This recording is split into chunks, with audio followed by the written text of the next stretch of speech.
영월산업진흥원장 홍광현입니다.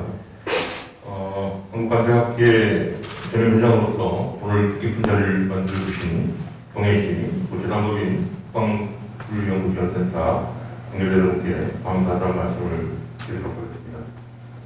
잘 아시다시피 이 한동해권 영역에 있어서는 그동안 많은 노력을 기울였음에도 불구하고 경제 협력과 관련된 부분, 특히 통관과 교역과 관련된 부분에 장애인이 마음으로서 활성화가 미비했던 것은 인지한 바 있습니다. 그래서 오늘의 세미나와 관련된 동해에 대한 성격을 위한 전문가 토론회는 아마 시의적절하고 또 의미는 대단히 크다라는 말씀을 드리면서 시작을 하도록 하겠습니다. 앞에서 설명이 있었습니다. 우리 코로나19 확산 반지와 관련된 부분, 그래서 사회적 거리두기에 대한 실천으로서 비대면으로 오늘 본 세미나가 진행됨을 양해해 주시기 바랍니다. 본 세미나는 주지장과 재단법인 국방물리연구지원센터와 관련된 부분, 그리고 한국관세학회, 한국관세대 주관을 하시고요. 그리고 동해시와 강원도가 통하는 형태로 개최함을 알려드립니다. 먼저 이 자리에 참석해 주신 여러분들을 소개해 드리도록 하겠습니다. 발제자분이 세 분 계시는데요. 첫 번째 우리 발제를 해주실 백석대학교의 성선욱 교수님 나오셨습니다. 두 번째 발제자로 우리 카톨릭 관동대학교의 강달원 교수님. 세 번째 발제자이신 우리 국방물리연구지원센터의 정동훈 실장님이십니다. 오늘 이 발제를 해주실 세 분의 역량이 기대된다는 말씀을 드리겠고, 다음에 우리 전문가 토론이죠. 우리 전문가 토론에 참여하신 토론자분을 소개해드리도록 하겠습니다. 이 한국관세사의 영역이 크다고 보는데 한국관세사의 김진근 실장입니다. 오늘 아마 이 동해세관 성격과 관련된 주인 기관은 우리 동해세관의 김혁 회장입니다. 다음에 강원도에 우리 강원도 역할을 기대하지 않습니까? 대정부에 대한 어떤 정치적인 함의를 계속적으로 추문해야 되는데 신상화 도의원입니다. 동해시의 대표적인 도의원으로서 활동하고 있습니다. 우리 이분의 관심을 특히 물류 부분에 있어서 많은 관심을 갖고 계시는 우리 동해시의 이정학 교수님. 반갑습니다. 우리 지역 산업계의 대표 어르신이죠. 우리 상공회의소의 하정가 회장님 나오셨습니다. 반갑습니다. 다음으로 우리 전문 학회죠. 아주 메이저 중에 메이저인데 재단법인 한국관세학회 한상현 회장님 나오셨습니다. 그럼 이 먼 길을 이렇게 마다하지 않고 이곳 동해까지 와주신 것에 대해서 저장으로서 감사의 인사를 드리면서 시작을 하도록 하겠습니다. 우리 그 세 분의 발제자가 계신데요. 우리 첫 번째 발제로 오늘 본 주제와 관련된 메인 주제가 되겠죠. 우리 백석대학교의 성선욱 교수님께서 신국방정책에 따른 동해세관의 역할 확대의 필요성, 이 부분에 대해서 발제를 해 주시도록 하겠습니다. 우리 시간 한정 없는 주시고요. 핵심 이야기를 좀 해주시면 고맙겠습니다. 홍선욱 교수님. 네, 방금 소개받은 백석대학교의 송승욱 교수입니다. 오늘 제가 발표할 주제는 신국방 정책에 따른 동해세관의 역할 확대 필요성과 관련된 내용입니다.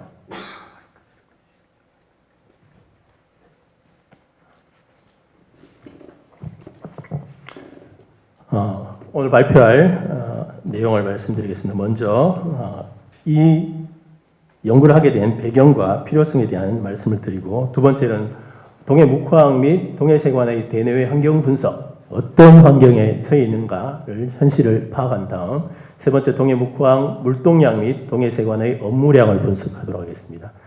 네 번째는 동해 묵화학 물동량 증가를 견인하는 신국방 정책과 세관 조직 개편 사례. 그래서 지금 현재 여타 대외 경제 환경이 북방, 신북방 정책에 나타난 북극 항로라든지 이런 것들 관련된 환경 변화에 의해서 강원도와 동해권의 영향력이 발전될 수 있는 그런 여건이 조성되어 있다라는 부분을 전제를 하고 그에 따라서 수출이나 그런 여타 여객의 수요가 굉장히 많이 늘어날 것으로 예상이 되고 그것을 예상한 것을 근거로 해서 세관의 역할도 그에 따라서 같이 정대될 필요가 있다라는 측면에서 동해세관의 역할 확대 필요성과 관련된 내용으로 발표를 시작하도록 하겠습니다. 자, 먼저 연구 배경으로는 문재인 정부가 추진하는 신북방 정책의 실현으로 러시아나 중국, 북한, 몽골 등 자원교통, 물류, 에너지 등의 물류 교류가 증가될 것으로 예상되며 그리고 단체 관광객 등 인적 교류도 급증할 것으로 예상하고 있습니다. 또한 신북방 정책을 견인하는 강원권 주요 무역항인 동해묵호항이 북방권 국가들과의 물적 교류와 인적 교류를 담당하는 매우 중요한 전진 항만이 될 것으로 예상하고 있습니다. 이러한 중요성에도 불구하고 현재 동해묵호항은 배후 시설과 항만 인프라 등이 매우 미흡한 상태입니다. 따라서 본 연구를 통해서 신북방 정책의 전진 기조로서 향후 동해묵호항의 물동량 증가 및 동해권 관세행정 수요 증가를 대비하여 이를 효과적으로 지원하기 위한 동해세관의 역할 확대 필요성과 구체적인 개편 방안을 제시하고자 합니다. 자, 먼저 동해묵호항 및 동해세관의 대외 환경 분석을 하겠습니다.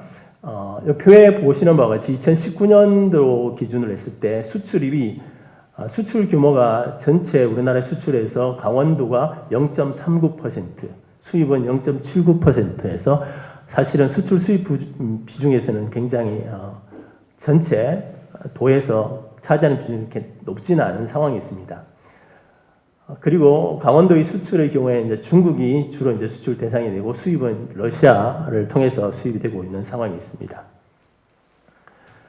그리고 동해안 및 동해세관의 대내외 환경 분석과 관련해서도 동해시는 기본적으로 이 산업단지가 여러 개 있습니다. 그리고 그 산업단지를 중심으로 해서 다 산업들도 자리를 잡고 있는 상황이 있고 동해세관은 지금 현재 강원권에 있지만 대구 본부세관에 소속되어 있는 가운데 있습니다.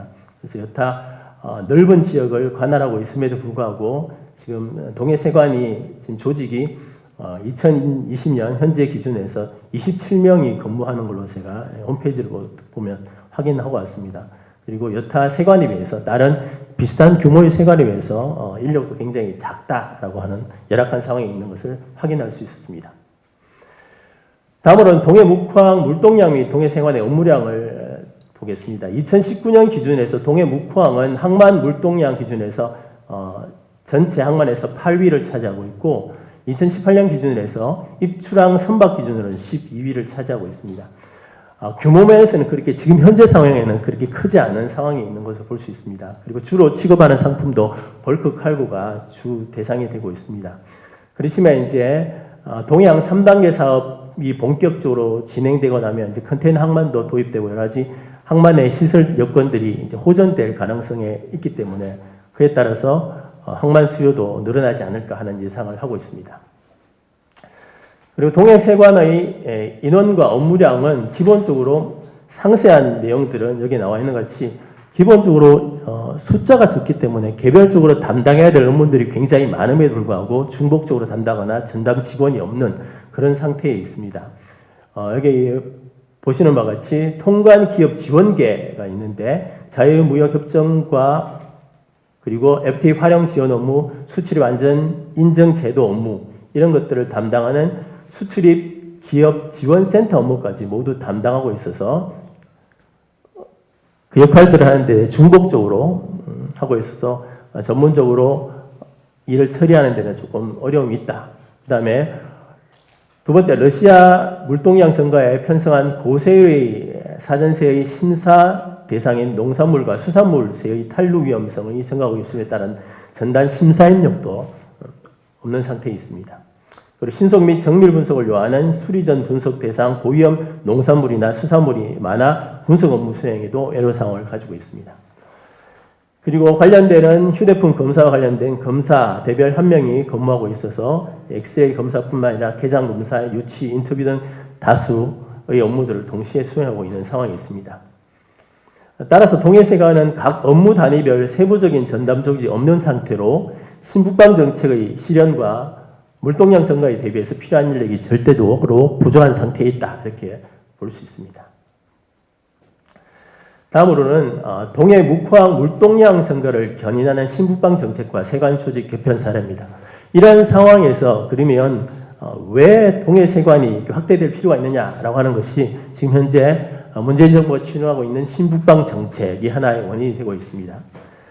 그래서 신북방 정책이 중국을 1대1로 러시아의 신동방 정책 등 영내 국가들의 유라시아 통합 노력에 대응해서 해양과 대륙을 잇는 가교국가의 정체성을 회복하고 북방 지역을 새로운 번영의 축으로 삼는 것을 목적으로 하는 문재인 정부의 핵심 정책 가운데 하나로서 추진되고 있습니다.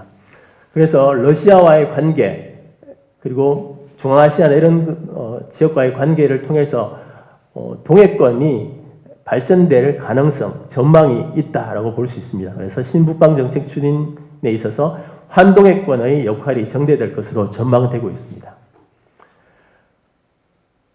두 번째는 국내 조직 개편 사례. 그래서 지금 현재 동해세관을 확대해야 된다. 그러면 어떤 롤매를 가지고 우리가 확대할 것인가 관련해서 2009년도에 평택세관이 평택직활세관으로 개편될 때의 사례를 잠깐 따져보고 그것을 근거로 해서 동해세관이 본부세관으로 갈 수 없지만 직활세관으로 어느 정도 단계를 올린 다음에 확대되면 본부세관까지도 갈 수 있도록 하기 위해서 기본적으로 평택직활세관이 2009년도에 성격될 당시의 상황들을 분석했고 그 상황에 비슷한 상황으로 동해나 환동해권이 강원도권이 발전하게 된다면 동해세관도 확대될 필요가 있다. 이런 전자에서 평택세관 사례를 들고 왔습니다. 평택세관이 2009년 5월에 평택직활세관으로 성격을 하게 됩니다. 이때 세관 업무 측면에서 특성은 일반 수출입 업무 외에 평택항 항만 감시, 밀수 단속, 평택항 국제 여객선 및 오산 미군 비행장의 휴대폰 통관 업무 등 공항만과 내륙지 세관으로서의 기능을 종합적으로 수행하고 있었습니다. 그리고 평택항 물동량 증가에 따라서 보세구역 특허도 그에 따라서 그 지역에 많이 보세구역들이 설치 운영되고 있었습니다. 그리고 신규 노선 취향 계획 및 물동량의 지속적인 증가로 인해서 입출국 여행자 및 화물의 반출입량도 꾸준히 증가하는 상황에 있었습니다. 그리고 평택항의 컨테이너 물동량 증가율이 개항 이래 연간 20% 이상 상회하여 국내 항만 중 최고 증가율을 기록할 정도로 그 증가율이 굉장히 빨리 증가하고 있던 그 상황에서 평택세관이 평택직활세관으로 이렇게 성격하게 됩니다. 2008년도, 2009년도 5월이니까 2008년 실적을 봤을 때 그때 평택세관이 전체 관세청에서 차지하는 비중이 어느 정도 있나를 살펴보겠습니다. 여기서 표에서 보시는 바와 같이 인원 측면에서는 2018년도 정원이 77여 명이었는데 전체 관세청 직원의 1.7%에 해당되는 인원이었습니다. 그리고 통관 실적이나 징수 실적도 각각 6.0%, 4.8%, 환급 실적 2.5%, 심사 실적 4.0. 그리고 항만 실적 물동량 면에서는 전국 항만에서 4.5%를 차지하고 있었습니다. 그리고 입출항 실적도 3.0, 그리고 입출국 여행자 현황은 0.8%. 그래서 평택세관이 직활세관으로 갈 때도 전체 규모로 봤을 때는 그렇게 큰 규모는 아니었습니다. 왜냐하면 본부세관들이 굉장히 많이 있기 때문에. 그래서 이 세관이 이제 직활세관은 본부세관보다는 단위가 낮은 단계에 있기 때문에 전체로 봤을 때 한 정원은 1.7%고 전체 규모 봤을 때 한 2, 3% 정도를 차지했음에도 불구하고 평택세관이 직활세관으로 이렇게 성격되는 그런 상황에 있었습니다. 다음으로는 동해세관의 역할 확대 필요성. 그래서 이런 기본적으로 이 동해세관이 확대되기 위해서는 전제적으로 물동량이 뒷받침되지 않으면 사실은 확대할 그런 유인이 없게 되는 거죠. 그래서 동해세관의 역할 확대가 필요하다. 첫 번째, 물동량 확보를 위한 여건이 일단은 조성됐다 해서 한반도 신경제 지도 구상 계획에서 이렇게 환동해권에 대한 구축에서 북한을 통해서 러시아로 직접적으로 간다든지 하는 이런 구상들이 지금 전체적으로 크게 진행되고 있는 상황이 있습니다. 또 동해안 이용 활성화를 위한 노력들을 해서 DBS 항로나 백두산 항로를 통해서 항만을 통한 여객 수요도 증가할 수 있는 그런 여건이 마련되어 있는 상황이 있습니다. 다음으로 북극 항로. 과거에는 북극 항로가 이게 여름에는 잠깐 열렸지만 지금은 이제 지구 온난화에 의해서 많은 시간 동안 북극 항로를 통해서 세빙선 없이도 갈 수 있는 그런 여건에 있어서 러시아 측면에서도 그런 항로를 계속적으로 이렇게 활성화시키기 위해 노력하고 있는 상황이 있습니다. 그래서 이쪽에서 바로 이렇게 다이렉트로 북극을 통해서 가게 되면 그만큼 시간이나 비용이나 또는 거리도 단축되기 때문에 북극 항로도 기본적으로 환동해권에 있는 물동량이 증가할 수 있는 요인이 마련되어 있다라고 볼 수 있습니다. 네 번째는 러시아 TSR에서 시베리아 대륙 횡단철도 활성화를 통한 동북아시아 유럽 경로 개발입니다. 러시아가 TSR이 비용이 사실은 굉장히 비싸서 사실은 일반적으로 그냥 전 항로를 통해서 해상 운송 가는 것과 비교해서 크게 유리하지 않았습니다. 근데 지금 이제 러시아에서 TSR을 활성화시키기 위해서 그 비용을 조금 낮추고 여러 가지로 노력하고 있는 상황에서 우리나라에서 TKR과 TSR이 연결해서 유럽으로 바로 철도를 통해서 이동할 수 있는 그런 상황까지 와 있다. 그래서 지금 물동량이 지금 점점 증가하고 있는 추세에 있는 것을 볼 수 있습니다. 이런 여건이 조성되면 동해세관의 직활세관화로 성격될 수 있는 가능성이 있다라고 볼 수 있습니다. 그래서 지금 북방물류연구지원센터에서 작성한 이 모델을 통해서 2030년에는 동해 묵화항의 물동량이 여기는 4,765만 2천 톤으로 해서 이게 지금 평택항이 2007년도 물동량과 거의 비슷한 상황이 됩니다. 그러면 이제 2008년도에 성격했으니까 그 정도까지 가면 되는데 2030년 이게 시간이 좀 많이 남았죠.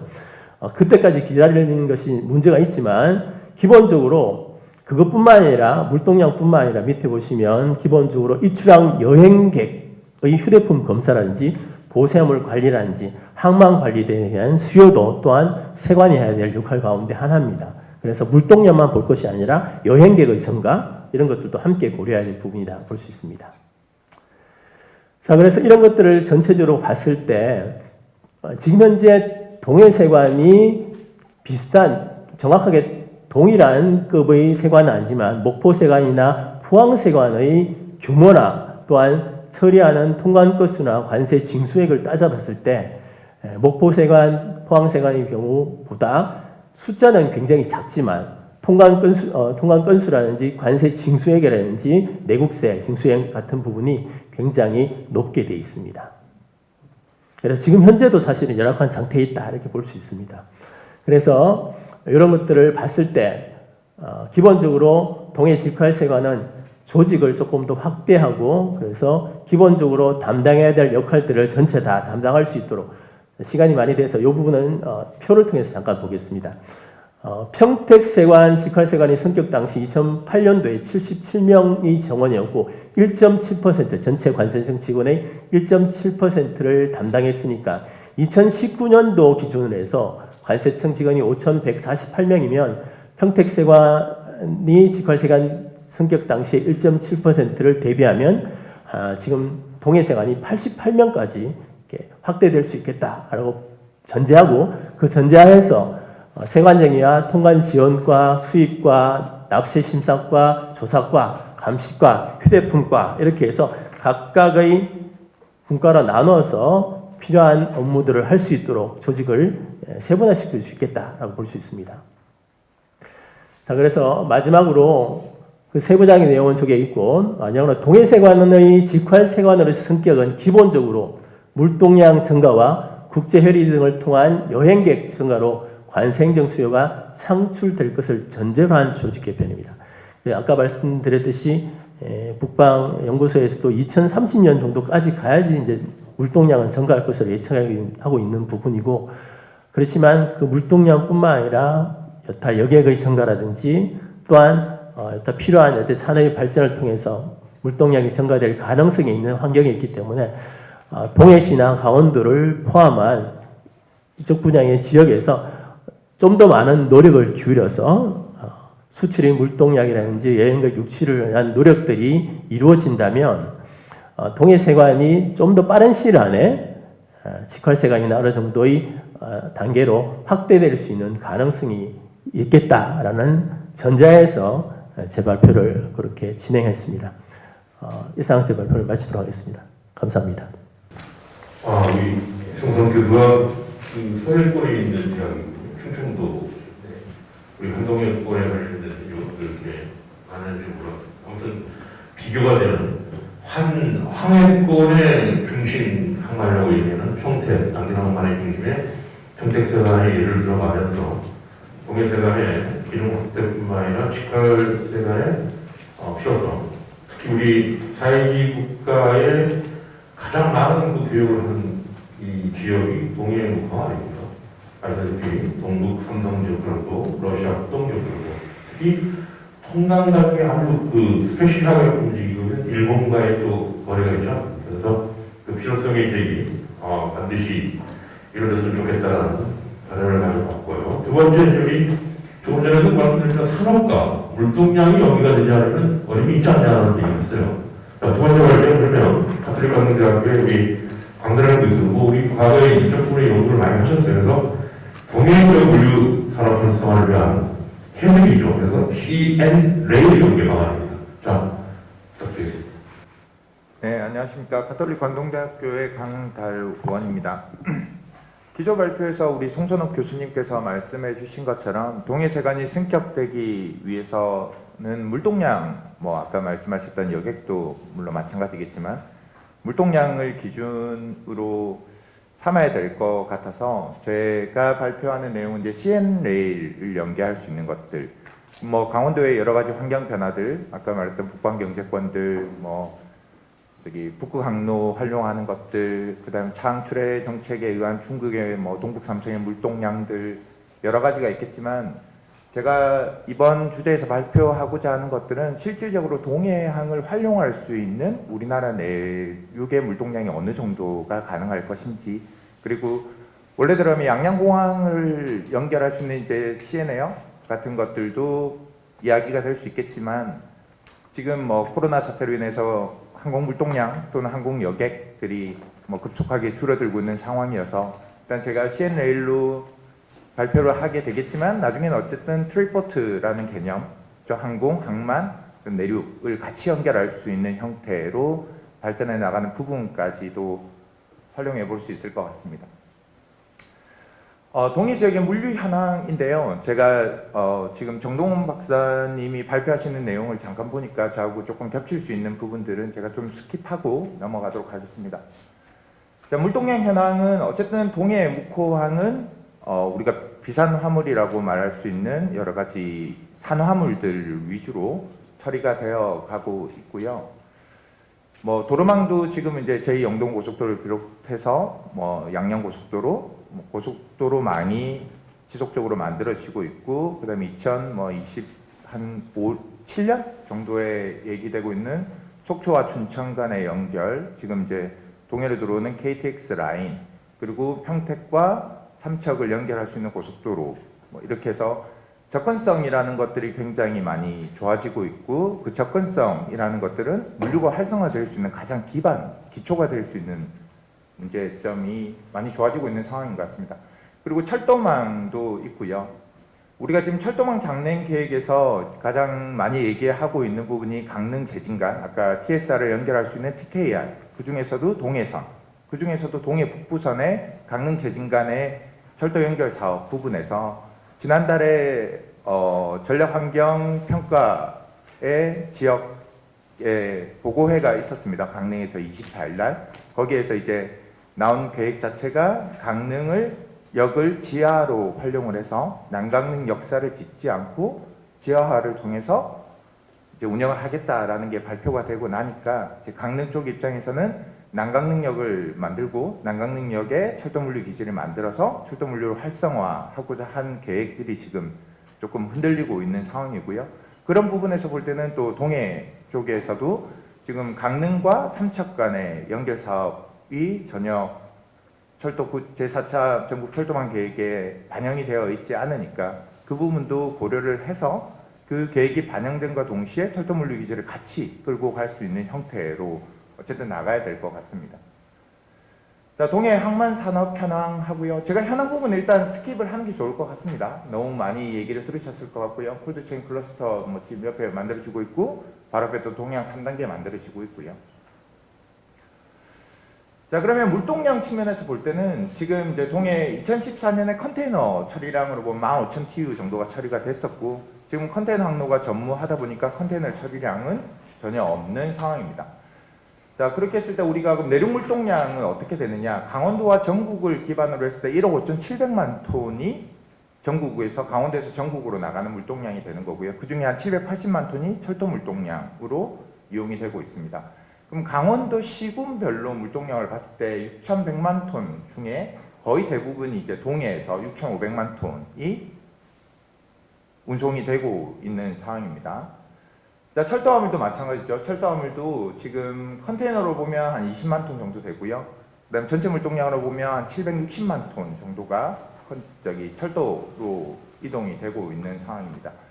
자, 그러면 우리가 지금 도로 물동량의 발생량, 철도 물동량의 발생량을 놓고 본다면 실질적으로 우리가 강원도 내에서 물동량을 창출해낼 수 있는 기반이 뭐냐라고 봤을 때 강원도 내에 산재하고 있는 그 산업단지에서 창출해낼 수 있는 물동량이 얼마냐를 두고 봤을 때 우리 강원도의 물류뿐만 아니죠. 산업단지 자체가 아마 분양률이 제일 전국에서 낮은 정도고 활성화 정도가 굉장히 낮은 편이기 때문에 제가 이걸 원 단위로 역추적을 할 수밖에 없었습니다. 그래서 단위 면적당의 출하량을 원 단위로 갖고 가고요. 그러면 원 단위를 기준으로 단위 면적에서 얼마만큼의 물동량이 발생할 수 있느냐를 계산을 해봤습니다. 그래서 연간 700 정도, 여기 보는 것처럼 연간 화물량이 약 775만 톤 정도가 강원도 산업단지에서 물동량이 창출될 수 있을 거라고 예상이 될 수 있을 거고요.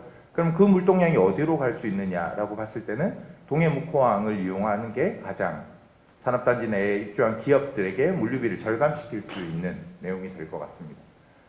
자, 다음은 이제 우리가 ICD하고 IFT를 두고 봤을 때 어쨌든 우리나라 전국의 종축물류권, 경기도에서 그러니까 수도권에서 부산을 잇는 종축물류권을 두고 봤을 때 강원도를 제외하고 난 나머지 지역 5군데에 ICD와 IFT, 그러니까 내륙 컨테이너 기지와 복합물류 터미널이 존재하고 있습니다. 그런 복합물류 터미널과 내륙 컨테이너 기지를 강원도권에서 만든다고 했을 때 우리가 물동량을 분석해 보니까 어쨌든 동해시가 19.7%로 가장 많은 물동량이 발생이 될 수 있고요. 그 다음에 이제 원주시로 나왔고요. 그 다음에 ICD는 원주시가 20.5%, 동해시가 20.1%로 물동량이 창출돼서 이용이 가능한 걸로 분석이 되었습니다.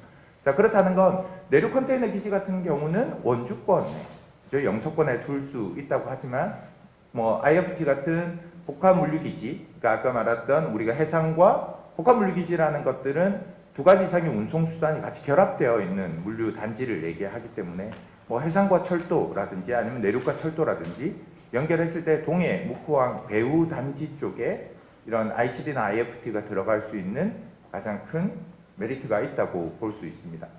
자, 그 다음에 우리가 항만물동량을 얘기해보면 항만물동량을 창출해낼 수 있는 것들은 아까 말씀드렸던 산업단지 한 700만 톤, 그 다음에 IFT와 ICD를 이용할 수 있는 물동량들, 그 외적으로 어떻게 볼 수 있겠느냐라고 했을 때 우리가 수도권하고 충청권에 있는 수출입 물동량이 동해항의 기존의 전기 항로, DBS가 있었죠. DBS를 이용할 수 있는 것들, 또는 강원도 물동량이 러시아 항만, 일본 서안, 그리고 TSR을 이용할 수 있는 것들, 또는 수도권 충청권에 있는 물동량들이 우리 동해에서 가고 있었던 블라디보스톡이나 아니면 사카이미나토나 아이주르를 제외한 나머지 일본 서안이나 TSR을 이용할 수 있는 물동량이 얼마가 될 건지를 분석을 해보니까 자, 1차 타켓에서 한 17,000TU 정도가 나왔고요. 2차에서 2,900, 한 3,000TU 정도, 그리고 아까 말씀드렸던 마지막 3차에서 81,000TU 정도가 나옵니다. 그러면 우리가 동해 묵호항에 전기 항로가 만들어지고 그 항로를 이용해서 TSR 그리고 일본 서안 그리고 러시아를 갈 수 있는 물동량은 약 10만 2천 TU 정도가 활용이 될 수 있다는 거죠. 물론 이 물동량은 100% 동해항을 이용해서 갈 수 있습니다 라는 물동량이 아니라 동해항을 이용해서 처리가 가능할 수 있는 물류비가 절감이 되고 리드타임이 줄어들 수 있는 물동량이 이 정도니까 여기에서 50% 정도만 처리하더라도 동해묵호항은 5만 TU 이상의 물동량을 처리할 수 있는 항만으로 갈 수 있다는 거죠. 지금 뭐 여기 우리 강원도 동해묵호항에서 가장 가까운 컨테이너 전용 터미널이 있는 곳이 포항의 영일 신항만인데 영일 신항만에서 처리하고 있는 물동량이 한 8만에서 9만 TU 정도가 됩니다. 그렇게 본다면 지금 뭐 여기 10만 TU의 유인 물동량을 가지고 올 수 있다는 것 자체가 굉장히 큰 거고요. 물론 한계는 존재하죠. 포항에서 처리하고 있는 컨테이너 전용 터미널이 있지만 지금 동해 묵호항에는 컨테이너 전용 터미널이 없고요. 동해안 3단계에서 만들어지는 한선석도 5만 톤급 자파 구두이기 때문에 컨테이너 전용 하역 기기인 벤츄르 크레인을 통해서 하역이 불가능한 상황입니다만 그래도 이런 물동량들을 가지고 와서 화주에게 또는 뭐 선사에게 여러 가지 인센티브나 또는 여러 가지 물리적인 이점이 간다면 당연히 동해 묵호항을 이용할 수 있는 것들이 굉장히 메리트가 될 수 있을 것 같습니다. 그 다음에 이제 동해철도 물류기지죠. 지금 동해역은 동해철송장, 동해역에 있는 철송장을 이용해서 철도 물류를 만들어내고 있고요. 지금 뭐 내년에 삼척까지 올라오는 고속도로 단선철도가 완공이 될 예정이고 동해 북부선 지금 들어가고요. 아까 말씀드린 것처럼 강릉에서 삼척간 동해를 지나가고 있는 그 신철도에 대한 계획이 4차 전국 철도망 기본 계획에 반영이 된다고 한다면 충분히 메리트가 있을 것 같습니다. 일단 우리가 철도 물류기지에서 지금 사용하고 있는, 이용되고 있는 물동량은 대부분이 다 광석입니다. 그럴 수밖에 없죠. 우리 동해 묵호항이 자원항으로서 시멘트나 뭐 기타 광석, 석탄 같은 것들을 정리하고 있으니까요. 그래서 그런 부분들 또는 컨테이너, 뭐 여러 가지 분량들이 사용할 수 있을 것 같습니다. 그러면 동해 묵호항에서 사용할 수 있는, 우리가 갖고 올 수 있는 철도 물동량이 뭐가 있을까라고 봤을 때 지금 강릉 안인발전소에서 사용하고 있는 우드 펠렛 같은 물동량들이 지금 부산항이나 포항항으로 들어와서 철도 연결이 되어 있지 않기 때문에 트러킹을 통해서 강릉 저기로 올라가고 있습니다. 그죠? 자, 그런 부분에서 여러 가지 물류적인 측면에서의 제약들이 발생을 합니다. 그래서 운송 시기가 40일, 작업까지 들어가는 게 총 70일 정도가 소요된다면 철도망을 통해서 그런 물류를 행할 수 있게 된다면 그것보다 훨씬 더 시간이 줄어들 수 있게 되는 것들이 존재하겠죠. 그래서 동해항을 이용을 해서 동해항에서 우드펠렛을 처리해서 안인으로 들어갈 수 있는 방법 또는 지금 부산항이나 포항항으로 들어오는 것들이 철도망을 통해서 올라와서 철도 물류기지에서 한번 보관을 거쳐서 들어갈 수 있는 방법 이런 것들이 아마 고려가 될 수 있을 것 같습니다. 그렇게 되면 리드 타임도 굉장히 많이 줄어들게 될 거고요. 물류 비용도 당연히 많이 줄어들게 될 것 같습니다. 자, 마지막으로 우리가 물류 활성화를 위한 방향을 얘기하면 어쨌든 지금 뭐 환경이 변화하고 있다는 측면은 여러 가지로 동해 묵호항이 가지고 갈 수 있는 장점이고요. 자, 그 중에서 가장 중요한 것은 횡충 물류권을 빨리 만들어내는 거겠죠. 지금 아까 말씀드렸다시피 수도권에서 부산으로 내려가는 중충 물류권이 중심이었다면 북방 경제권을 향하는 러시아, TSR을 이용하는 물동량, 동국 삼성의 물동량, 일본 서안에 갈 수 있는 물동량들을 동해 묵호항으로 가지고 올 수 있는 횡충 물류권을 구축하는 것이 가장 우선시돼야 될 것 같습니다. 자, 두 번째로는 이제 철도 물류기지 입지에 관련된 내용들이 요즘 이슈가 많이 되고 있죠. 특히나 뭐 동해, 그다음에 양양, 강릉, 뭐 삼척까지도 얘기가 나오고 있지만 어디에 철도 물류기지를 만들어낼 것이냐라고 했을 때 우리 그 동해시의 최영봉 과장님이 있습니다. 최영봉 과장님이 올해 석사학위 논문에서 철도 물류기지 입지 평가에 대한 논문을 작성을 해서 석사학위를 받으셨는데요. 거기에서 보면 동해가 1순위로 나오고요. 그 다음에 강릉, 속초, 삼척 순으로 나오고 있으니까 입지 경쟁력도 동해가 있다는 것을 알 수 있습니다. 자, 마지막 그 다음으로 이제 철도망이죠. 지금 3차 국가 철도망 구축 계획에서 빠져 있는 강릉과 삼척을 연결할 수 있는 신규 노선 라인을 4차 철도망 기본 계획에 빨리 반영을 해서 신규 노선을 만들고 신규로 만들어진 역 근처에 제가 여기 신동해역이라는 표현을 적어놨지만 신동해역 근처에 철도 물류기지를 같이 갖고 가고 철도 물류기지와 저기 지금 동해안 3단계하고 연결할 수 있는 운송 루트를 같이 만들어낸다면 충분히 역량을 가지고 갈 수 있을 겁니다.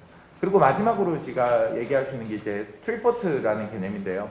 항만과 그 다음에 내륙과 항공이 서로 시너지 효과를 낼 수 있는 것들. 그렇게 본다면 우리 지금 동해묵호항을 기점으로 철도 물류기지가 들어오고 양양공항을 같이 갖고 간다면 이 트리포트라는 개념이 훨씬 안정적으로 정착을 하게 될 수 있을 거고 이것들의 시너지 효과를 통해서 물동량을 다시 만들어낼 수 있을 거라고 생각합니다.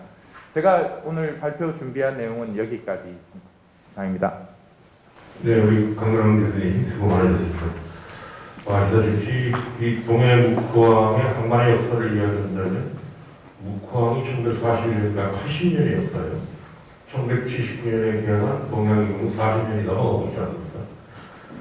참 이 역사에 대비해서 항만 인프라는 요원한다. 그러나 현실적인 어려움이 있지만 물통량의 기대감과 관련된 부분은 이 내륙과 관련된 철도 축에도 어느 정도의 가능성을 제시했고 그리고 접근성 개선이 또 배울 쪽에 대한 어떤 우리 흔히 얘기하는 이 내륙 ICD 또는 독화물단지와 관련된 부분에 대한 연계성이 확보된다는 지금 제기되고 있는 동해세간의 균형 확대뿐만 아니라 직결세간의 어떤 가능성 이 부분도 충만성이 보인다는 내용으로 사회자는 생각을 한번 해보겠습니다.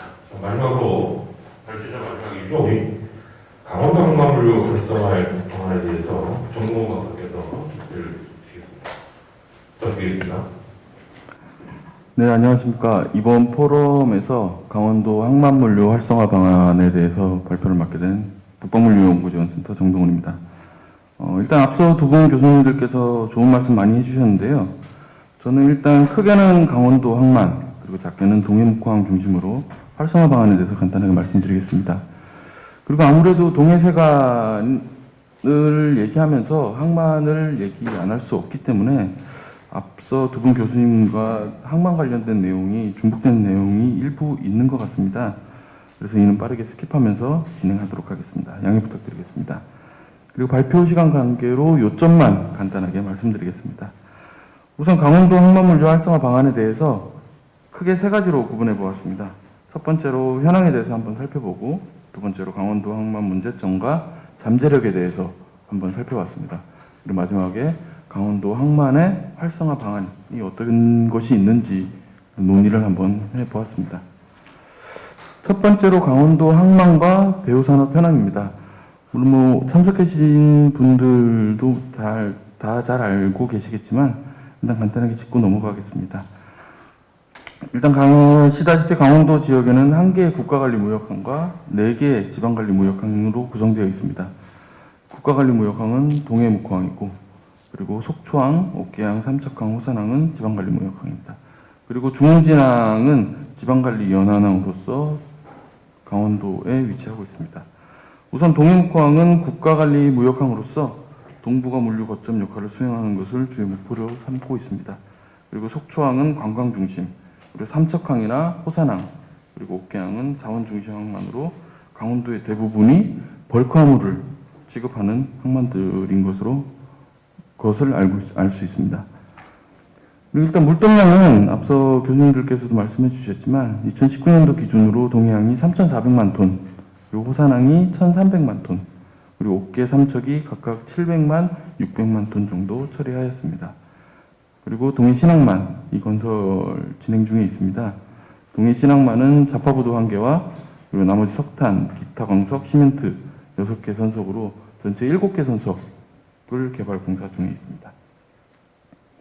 다음으로 물동량 추이에 대해서 간단히 살펴보겠습니다.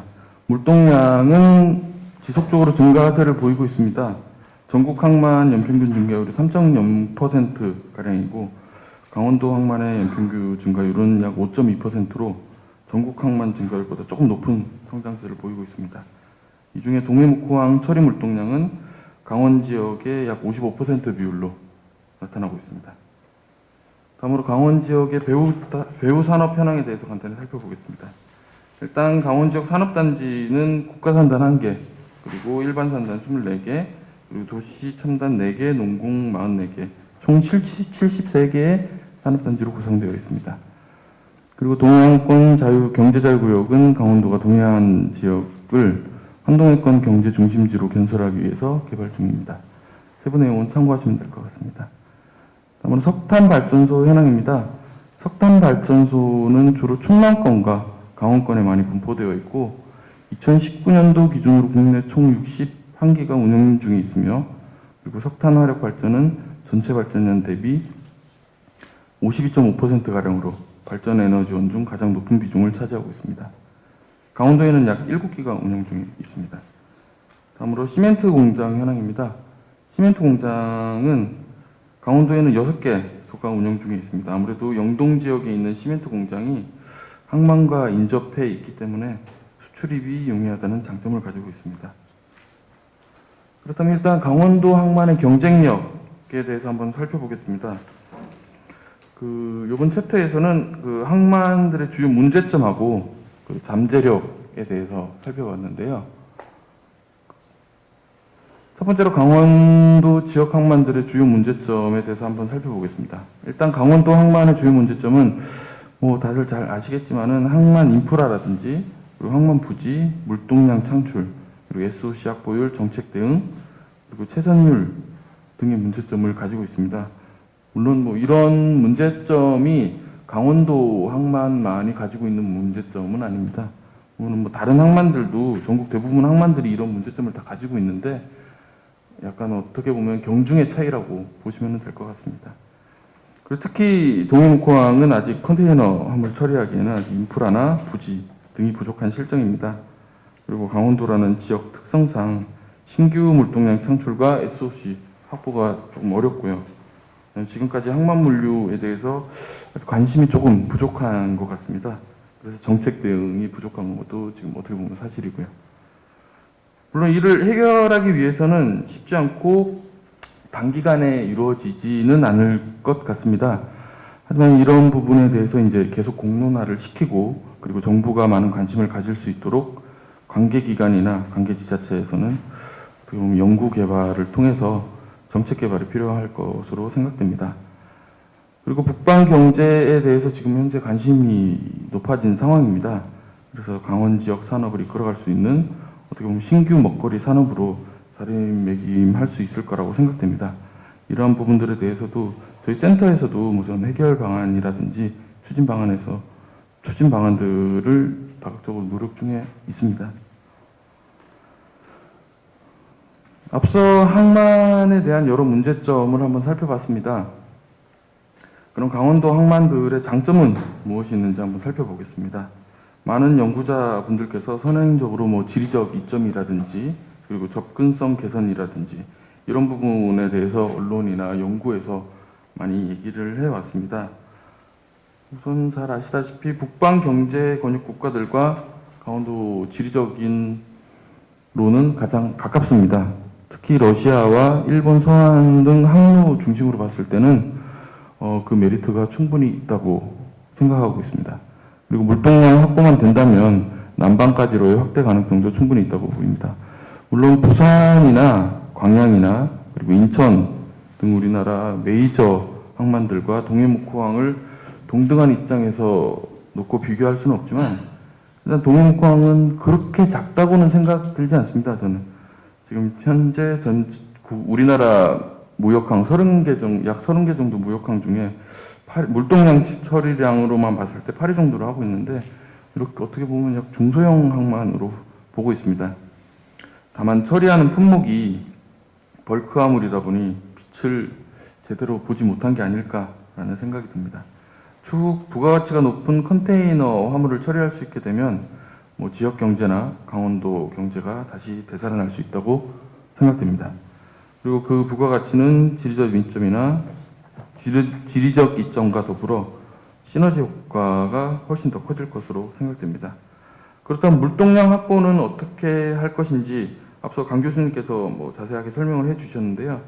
고속도로 개통으로 이제 수도권과 충청권이 강원도 인근 지역과 기존보다 향상된 접근성으로 정시성과 안전성을 확보할 수 있을 것입니다. 그렇기 때문에 인근 지역과의 접근성으로 물동량 창출이 이전보다 쉬워졌다고 볼 수 있습니다. 마지막으로 유인 물동량 창출입니다. 앞서 강 교수님께서 이 부분도 세부적으로 설명을 해주셨는데요. 추가로 내용을 좀 덧붙이자면은 강원 지역에서 자체적으로 발생하는 물동량이 많지 않기 때문에 항만의 효율성을 기대하기는 좀 어렵습니다. 때문에 러시아나 일본과 같은 국가와 교역이 있는 충청이나 수도권 화주들을 대상으로 접근성과 안전성, 정시성이 높은 강원 지역 항만을 이용하게 한다면 충분히 발전할 가능성이 있다고 보입니다. 자, 요 중단기 전략 부분은 참고 부탁드리겠습니다. 자, 그렇다면 강원도는 이러한 잠재력을 가지고 있습니다. 물론 이런 잠재력이 현실이 되려면 많은 노력이 뒤따라야겠지만, 마지막으로 오늘 발표의 주요 포커스인 강원도 항만을 활성화하려면 어떠한 방안이 있을지에 대해서 한번 살펴봤습니다. 크게 5가지 정도 방안을 준비해봤습니다. 앞서 강 교수님 말씀하셨던 한반도 행중물류권 구축이나 그리고 남북 항만 연계, 유인 물동량 창출, 그리고 항만 전담 조직 설립과 최근 이슈인 포스트 코로나 대비해서 항만 활성화 방안이 어떤 게 있을지에 대해서 한번 생각해봤습니다. 일단 행중물류권 구축은 앞서 강 교수님께서 잘 설명해 주셔서 이 부분은 스킵하도록 하겠습니다. 다음으로 남북 항만 연계 방안입니다. 예전 남북 경협이 한참 진행 중일 때 저희 센터에서 수행했던 연구 내용 중 일부입니다. 최근 남북 경색으로 지금 뭐 사이가 별로 좋지 않은데요. 우선 기존 남북 경협 관련해서 강원도 동해안권 항만이 북한의 동해안권 항만과 어떻게 연계할 수 있을지 한번 구상을 해봤습니다. 컨테이너가 아닌 지금 현재 강원권 항만에서 주로 다루고 있는 품목을 대상으로 저기 보시는 그림과 같이 연계될 것으로 생각됩니다. 그리고 남북 경협이 시작되면 철도나 도로 개발은 항만보다 상대적으로 많은 시간이 소요되기 때문에 초반에는 항만을 의지할 수밖에 없을 것입니다. 그럴 때 이제 강원권 항만에서 북한 현지 지역 개발에 필요한 자원이라든지 인력 등을 조달을 할 수 있을 것이라고 생각됩니다. 다음으로 이 부분도 강 교수님께서 자세히 설명해 주셨는데요. 일단 저희 센터에서 약간 이 강 교수님께서 분석하셨던 부분에서 추가적으로 목적지 부분을 좀 더 확대해가지고 분석을 해봤습니다. 분석을 해본 결과 뭐 약간 증가한 것으로 나왔는데요. 물론 많은 양의 물동량도 아니고 뭐 이렇게 된다는 확실한 보장은 없습니다. 하지만 다만 가능성 측면에서 봤을 때 이 정도로 될 것이다. 긍정적인 측면으로 봤을 때 이 정도로 될 것이라고 예상을 하고 있습니다. 다음으로는 항만관리 전담 조직 설립입니다. 이 부분에 대해서는 저희 센터에서 오늘 포럼과 같이 포럼을 준비 중에 있습니다. 일단 개략적인 내용을 말씀드리자면은 강원권 항만관리나 개발 측면에서 정책이나 시행 등이 일단 산재되어 있고 그리고 집중 관리할 수 있는 조직이 부족하다고 생각하고 있습니다. 특히 내년 2021년 1월부터 시행되는 지방일괄이항법에 의해서 지방관리 항만들이 이제 광역시나 도의 예산으로 개발 관리를 하게 됩니다. 그리고 현재도 동해지방해양수산청, 그리고 강원도 한동해본부, 그리고 강원도청의 항공해운과, 그리고 각 지자체별로 항만 관련 부서 등이 있지만 뚜렷한 목적을 가지고 강원도 항만산업 분야를 이끌어가기 위해서는 항만 관리나 개발, 그리고 육성에 대한 항만 관리를 하는 조직 설립이, 전문적인 조직 설립이 필요하다고 생각됩니다. 이에 이와 같은 조직을 설립하고 강원 지역 항만 산업에 대해서 체계적이고 효과적인 관리와 그리고 도와 지자체 그리고 해수부 등과의 유기적인 연결고리가 될 수 있는 역할을 수행해야 될 필요가 있다고 생각됩니다. 그리고 마지막으로 코로나 대비 항만 활성화 방안입니다. 일단 이 부분에 대해서는 뭐 많은 자료들을 살펴봤는데요.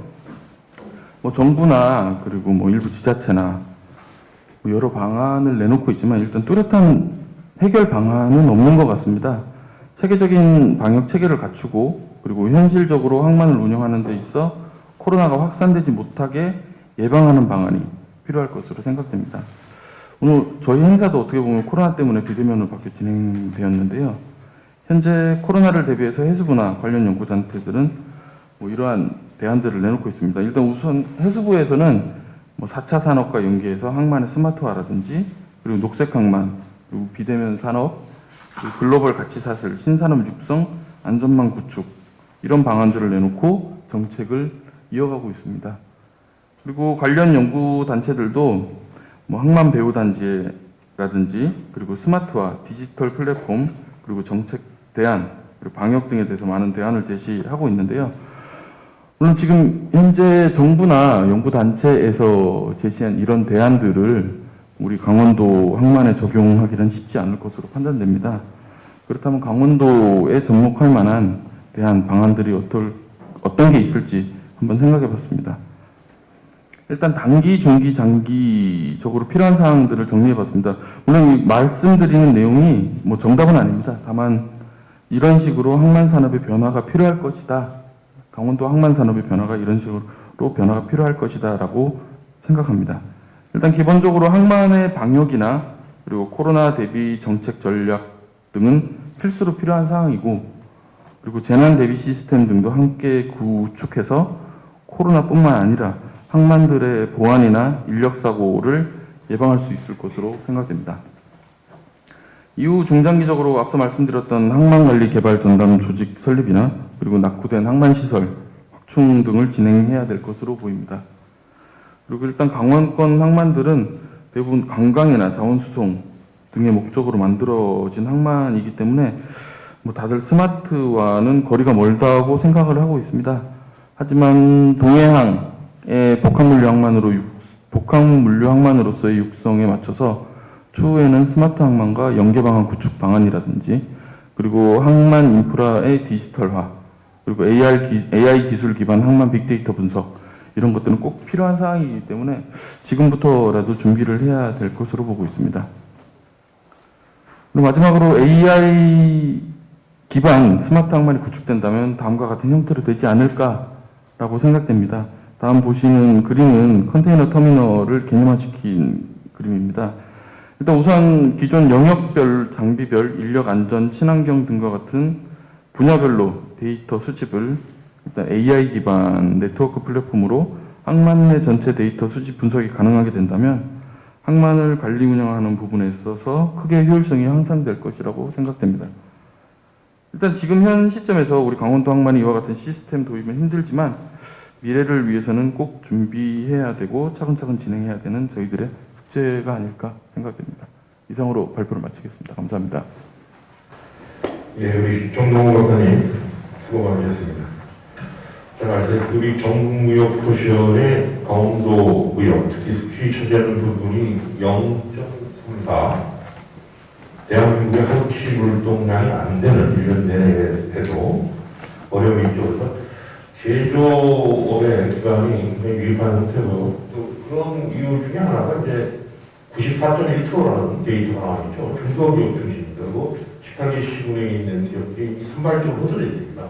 경상도 다음으로 이 땅덩어리가 넓은 쪽이다 보니까 많은 애로사항이 있는데 어찌됐든 그로 인해서 산업단지에 대한 어떤 그 자가 물동량의 창출이 어렵다는 얘기예요. 그래서 이제 의존형을 해야 되는데 의존형 물동량에 대한 유인 전략, 이 다양성을 가지고 강원도 항만물류 활성화 방안에 대해서 우리 정봉 박사께서는 5가지로 취합해서 현재 미래 물동량, 미래에 대한 어떤 트렌드까지 가능한 대안을 제시해 주셨습니다. 자, 발표자 세 분에 관련된 영역, 이 영역에 대해서 이제 토론을 진행하도록 하겠습니다. 저는 이 토론을 시작하기 전에 좀 몇 가지 말씀을 좀 드리고 싶은 거는 이 소위가 큰 틀에서 보는 무역 인프라라는 것은 참 우리 강원도 혁명에서는 좀 굉장히 어려운 것 같습니다. 우리 광역지자체가 17개 아닙니까? 대중식품에서 특히 강원도와 관련된 부분에 대해서는 늘 이렇게 많은 정책적 지원과 관련된 부분, 필요성과 당위성, 그리고 정부 정책에 들어가서 입안되는 과정, 이런 것은 많은 시기를 요하는데요.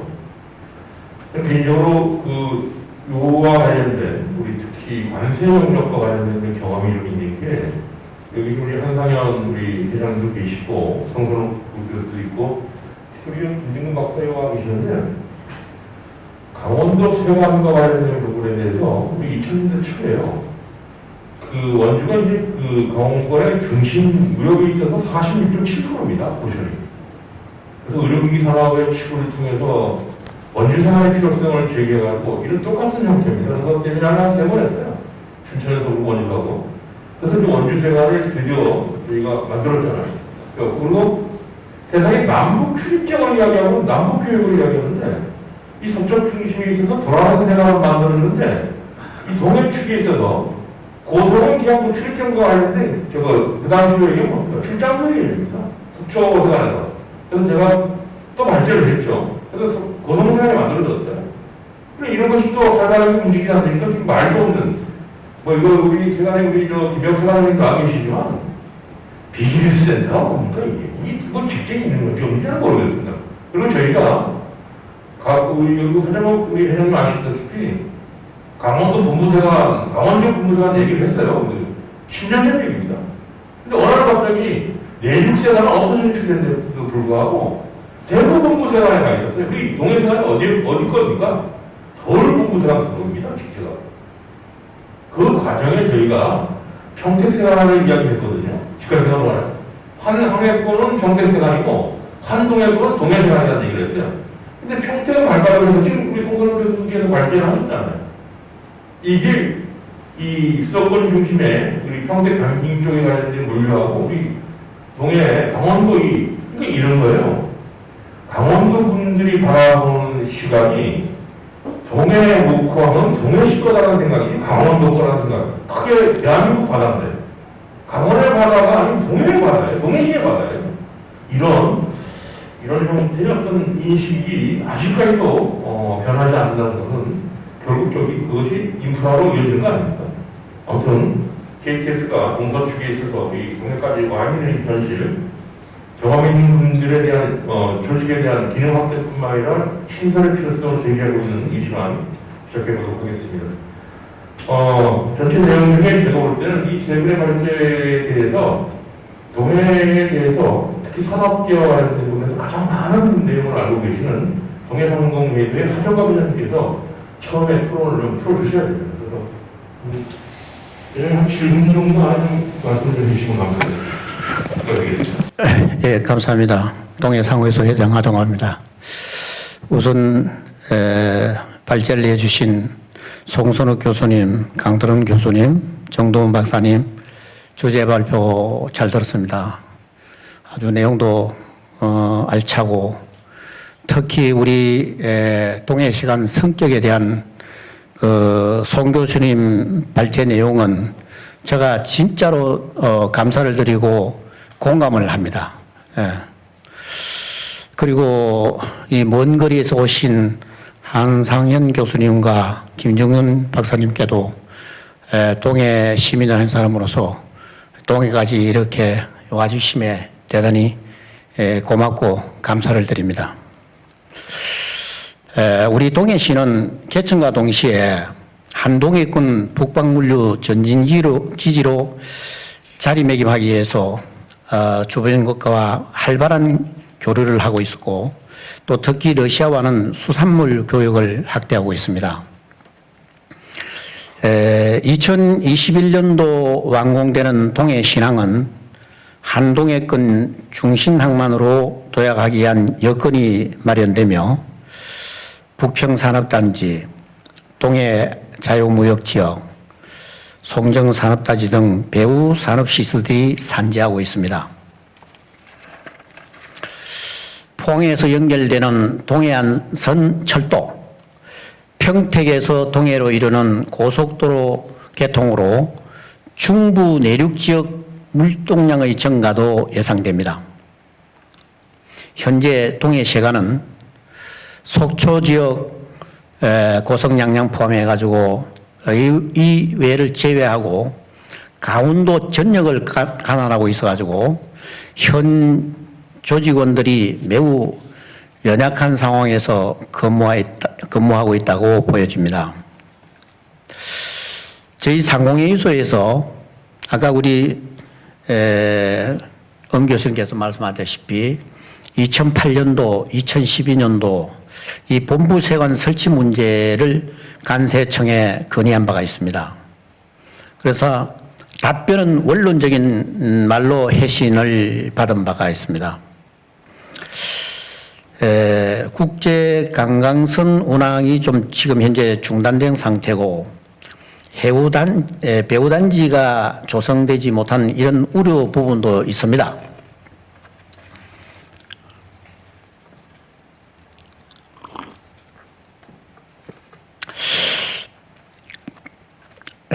발제하신 교수님께서 아까 제가 서두에 말씀드렸다시피 너무나 완벽하고 또 저희들이 그렇게 했으면 하고 생각했던 말을 그대로 발제해 주시기 때문에 오히려 저는 세관을 직접 총괄지하고 계시는 세관장님께 이런 자리에서 현재 그 인력으로 이 지금 세관 업무를 수행하는데 어떤 애로점들이 있는지를 이 시간 좀 할애해가지고 말씀해 주시면 고맙겠습니다. 동해 세관의 급지 성격도 모색해 보아야 하겠지만도 직갈 세관으로 조직 확대 방향이 전적으로 바람직하다고 저는 생각하고 있습니다. 동해바다 해안선, 간할 항구 등을 고려해 볼 때 동해 세관이 대구 본부 세관 권역 내에서 반드시 분리되어야 된다고 생각합니다.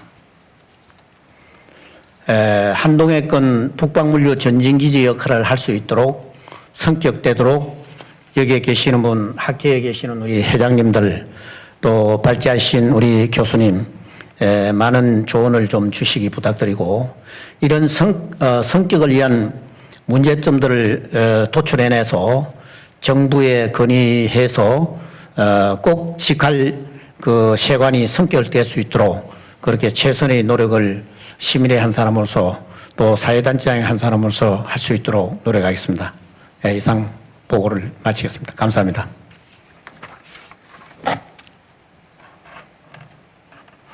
엄 교수님, 그 세관장님한테 그 발언할 수 있는 좀 시간을 좀 주시면 되겠습니다. 지금 말씀하신 동해세관의 애로사, 네. 이런 부분들은 어차피 우리 김혁세관장도 토론의 기회가 있으니까 그때 같이 좀 하는 방법을 선택하면 안 될까요? 그래 좋습니다. 네. 좀 동의하겠습니다.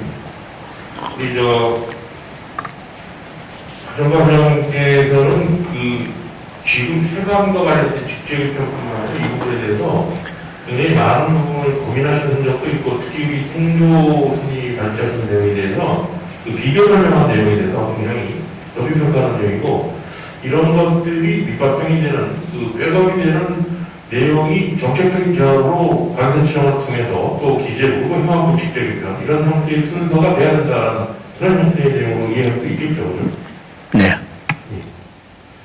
우리 홍과 회장님의 전반적인 내용인데 근데 이제 이 내용을 좀 바탕으로 해서 정확한 전달력을 갖고 이제 또 시장에 반영이 돼야 되거든요. 이 부분에 대해서는 평상시에도 이제 물리 통과해서 기업인실뿐만 아니라 많은 관심을 갖고 계시는 우리 시를 대표해서 이정학 의원님께서 한번 표현을 해주시죠. 예, 안녕하십니까. 동해시 이정학 의원입니다. 먼저 이번 토론에 참여해 주신 것에 대해 감사드립니다.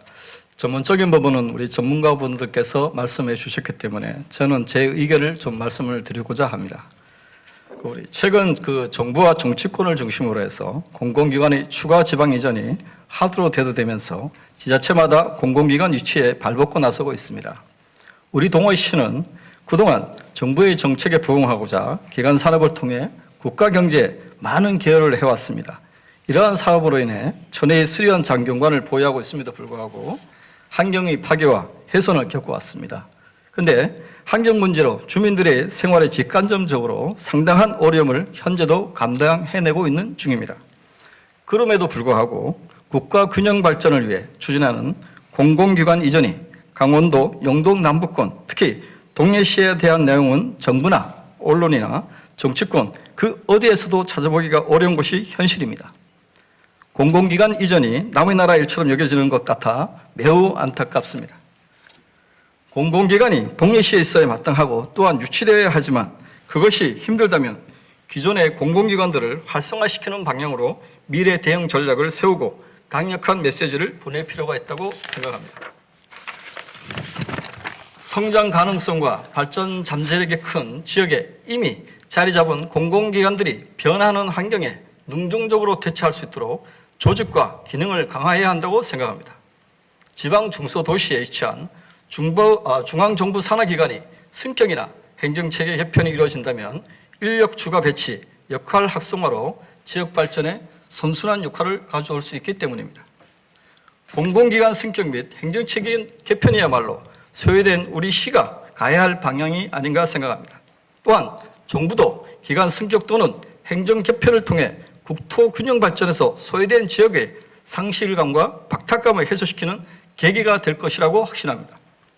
우리 시에는 1946년 미 군정시 묵호세관으로 발족하여 희로애락을 함께하며 관세 징수 실적 등이 1조 원에 이르는 동해세관을 비롯하여 동해해양수산청, 동해해양경찰청, 쿠레일 강원본부, 동해자유무역관리원, 해군 일함대 등을 포함해서 10여 개 기관 등이 있습니다.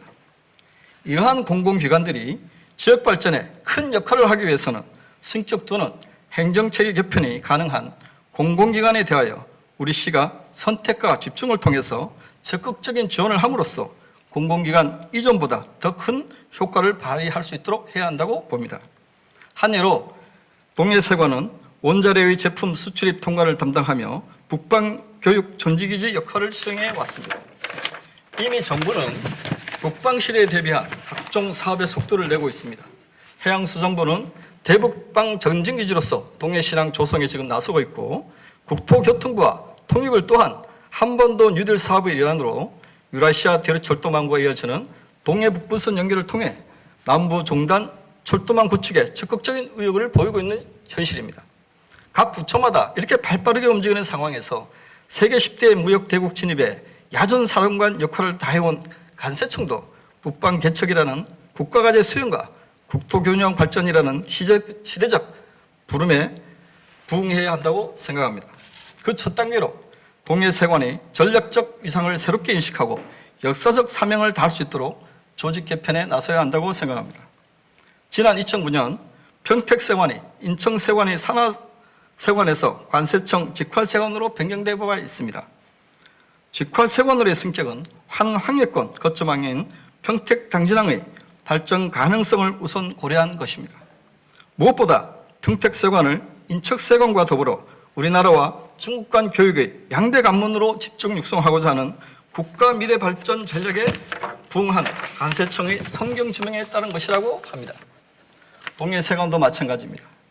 한 동해권 거점 항만인 동해묵항이 북병무역의 핵심 거점으로 부상하고 온 이 시점이야말로 동해세관의 직활세관 승격 또는 행정체계 개편은 정부의 북방정책의 시너지 효과를 극대화시키는 도화선이 될 것이며 시대적 과제인 국토균형 발전에 크게 기여할 것이라고 확신합니다. 특히 선물동량 및 인프라 구축, 후 직활세관 추진이라는 일반적인 단계 절차보다는 한 발 더 나아가 정부의 신북방 정책 지원, 지역의 균형 발전, 수출입 기업들의 지원을 위한 효율적 관세 행정 시스템 구축, 무역 활성화를 통한 국가 경제 발전 도모라는 정책적 판단에 근거하여 보다 속도감 있게 이루어져야 한다고 생각합니다. 우리 동해시는 동해묵항을 거점으로 북방 경제 활성화의 기반이 충분히 갖춰져 있고 여러 공공기관들이 자리 잡고 있을 뿐 아니라 지방 도시에는 드물게 여러 대기업이 있어 그 어느 지역보다 잠재력이 큰 도시입니다. 우리 시 필요하다면 우리 시에서는 시장님 직속으로 한시적이나마 동해시 공공기관 지원단을 구성하여 종합적이고 체계적인 지원 시스템을 운영해야 한다고 생각합니다. 또한 공공기관 승격과 유치를 지원하는 조례 제정을 적극 검토할 필요가 있다고 생각합니다. 동해시는 항만이라는 큰 성장 경력을 갖추고 탄생한 지역으로 지역민이 항만에 거는 기대는 남다르지만 번번이 이런 기대는 좌절되어 왔습니다. 동해안 3단계 개발 공사가 본격 추진되면서 한 동해권 중심 항만으로서의 도약을 꿈꾸는 지금이 동해시와 강원도 발전의 중심에 있는 동해세관의 승격을 논의할 적기라고 저도 생각합니다. 미래를 위해 준비하는 것과 준비하지 않는 것의 차이는 실로 큽니다. 강원도 항만이 나아갈 큰 틀에서 동해세관의 직활세관 승격에 대한 관세청의 적극적이고 전향적인 검토를 기대합니다. 감사합니다. 이정학 의원님께서는 진짜 이런 적극성, 우리 시정뿐만 아니라 노정이 이 부분을 더 반영해야 되고, 그것이 우리 관세청뿐만 아니라 기재부 또 우리 행정안전부에까지 전달할 수 있는 어떤 메시지를 정확히 전달하셔야 되는 것 같습니다. 세관뿐만 아니라 사실은 하나의 통관 과정에서 필요한 CIQ 기간과 관련된 부분이 사실 여기서 유기적으로 이루어져야 되는데, 어떤 물품은 국정원도 받아야 되고, 또 어떤 물품은 강릉도도 받아야 되고, 이런 CIQ 기간과 산재되어 있는 부분도 아마 우리 이정학 의원님께서는 아마 생각을 하고 계신 것 같아요. 그래서 이런 것들이 좀 다 조합돼서 조각조각나는 부분을 눈에 모아서 흔히 얘기하는 토탈 서비스, 완스톱 서비스가 세월자 중심의 관세행정 구현으로 이어져야 된다는 그런 내용으로 연결시켜 보겠습니다. 어떻습니까? 우리 김jun구 박사님. 우리 관세사에 굉장히 큰 조직인데, 직관세가 하려면 특성이랑뿐만 아니라 다양성이 있지 않습니까? 한번 좀 말씀해 주십시오. 안녕하십니까. 한국관세사의 연구시장 김jun구입니다. 오늘 세 분 교수님과 박사님 발표 잘 들었습니다. 전반적으로 미래지향적인 발표 내용에 대해서 동의하고 지역경제 현황 및 향후 과제도 잘 정리된 것 같습니다. 제가 오늘 토론할 주제는 크게 두 가지인데요. 하나는 동해세관의 직할 승격 관련해서 오늘 발표 자료 중에서 조금 보완이 필요한 부분, 특히 이제 송 교수님이 발표한 부분에 대해서 한두 가지를 제가 말씀드리고요. 다른 하나는 이 동해세관이 직할세관으로 승격을 위해서 오늘 포럼에서 언급되지 않은 그런 나름대로 논리를 제가 설명을 해드리고, 그러한 논리를 어떤 정교한 이 모델을 바탕으로 해가지고 발전시킨다면은 저는 도움이 될 거라고 생각을 합니다. 그래서 그 부분에 초점을 두고 말씀을 드리겠습니다. 물론 이 부분에 대해서는 아이디어 차원에서 여러분이 한번 접근해서 보시면은 나름대로 성과가 있을 거라고 생각을 합니다. 우선 동해세관 직할세관 승격과 관련해서 제가 송 교수님 발표한 내용을 간단하게 우선 정리를 하면은 현 정부의 어떤 신북방 정책으로 러시아 등과 어떤 물적 교류, 그 다음에 인적 교류가 크게 강화될 것이라는 것을 전제하고 있습니다. 그 부분이 사실은 결국은 나중에 얘기가 되겠습니다만은 물동량의 확대나 인적 교류의 확대가 결국은 직할세관으로 가는 바로 지름길이라는 것이죠. 그래서 그 구상을 제대로 해서 선투자 방식으로 접근해야 한다는 그냥 제 논리 내용입니다. 그 다음에 이런 과정에서 이 북방 정책에서 몇 번 나온 얘기입니다만은 이 동해북호항은 이 북방권 국가들과 이런 물적 교류, 인적 교류, 그래서 굉장히 중요한 항만이라는 것은 다 알려진 사실이고 또 연구 결과에 나온 내용입니다. 그러면은 결국은 이 동해북호항의 관할세관인 동해세관도 자연히 환동해권의 중임세관이 될 수밖에 없고, 강원도 자체를 엮는 그런 어떤 벨트를 형성시키는 데 있어서 동해세관이 큰 역할을 하기 때문에 직할세관이 되어야 한다, 이렇게 저는 파악을 하고 있습니다. 그런 의미에서 이러한 논리 전개는 아주 자연스럽고 또 타당성이 있어서 이 부분에 대해서는 제가 전적으로 동의합니다. 다만 이 과정에서 조금 보완돼야 할 사항이 있는데요. 우선 이건 질문은 아닙니다. 페이지 9페이지에 보시면은 2020년에는 대비 총 분량이 2배 정도 증가할 것으로 전망되는데 적합한 시설은 4배 정도가 부족할 것으로 전망되고 있다. 근데 이에 대한 어떤 근거가 제시되지 않았기 때문에 나중에 정책 자료로 활용할 때도 좀 제한이 있을 것 같습니다. 그래서 이 부분에 대해서 좀 근거를 좀 명확하게 해주시면 좋겠고, 또 하나 상당히 중요한 부분입니다만은 이 13페이지에 보시면 총 물동량 예측에서 보시면은 나왔지만은 제가 보니까 4,765만 2천 톤이라는 개념이 평택세관하고 이렇게 견주어서 보다 보니까 그런 수치의 직이 나온 것 같은데 2017년과 2020년에 3년 증가율은 27.1%가 됩니다. 근데 2020년과 2030년에 증가율은 12.6%에 좀 불과해요. 그러니까 이 자료를 가져다 인용해서 썼는데 오류가 있는지 아니면은 자료 자체는 문제가 없는데 그 부분에 설명이 좀 없었는지 그 부분에서 좀 명확하게 해주시면 도움이 될 것 같고요. 일단 아까 말씀드린 것처럼 이 동해세관이 직화해세관으로서 승격을 위해서는 어떤 북방 경제의 활성화로 물동량의 증가, 여행객의 증가, 그래서 결국은 관세행정의 수요 창출이 전제되어야 합니다. 이게 없으면은 사실은 논리를 전개한 것도 상당히 어려움이 있고 또한 관세청에 대한 설득력도 좀 약하다고 봅니다. 근데 제가 오늘 아까 말씀드린 것처럼 포럼에서 언급되지 않은 내용에서 이 강원도, 특히 동해시의 이 잠재력 평가 필요성에 대해서 제가 말씀을 좀 드리고자 합니다. 일반적으로 보통 현재 수요 조사를 통해 가지고 향후를 예측합니다. 그렇죠? 대부분이 경제학에서 그렇게 쓰는데 그렇지 않은 경우도 있죠. 뭐냐면은 공급이 수요를 창출하는 경우가 있습니다. 그래서 북방 경제 협력에서도 이러한 접근 방법이 상당히 많이 고려되고 있는 걸 제가 파악하고 있습니다. 이 북방 경제 중심으로서 강원도의 이런 잠재력이 제대로 평가되어야 하는데 연구 발표에서 보면 강원도, 특히 동해시는 북방 협력의 최적지라는 드러나는 사실이기 때문에 공급 확대 측면에서 선행 투자가 우선되어야 된다고 생각합니다. 기존의 수요를 기반으로 해서는 사실은 투자하는데 한계가 있기 때문에 이러한 북방 협력 최적지로서 공급 확대 측면에서 먼저 투자가 이루어져야 된다고 보는 것이죠.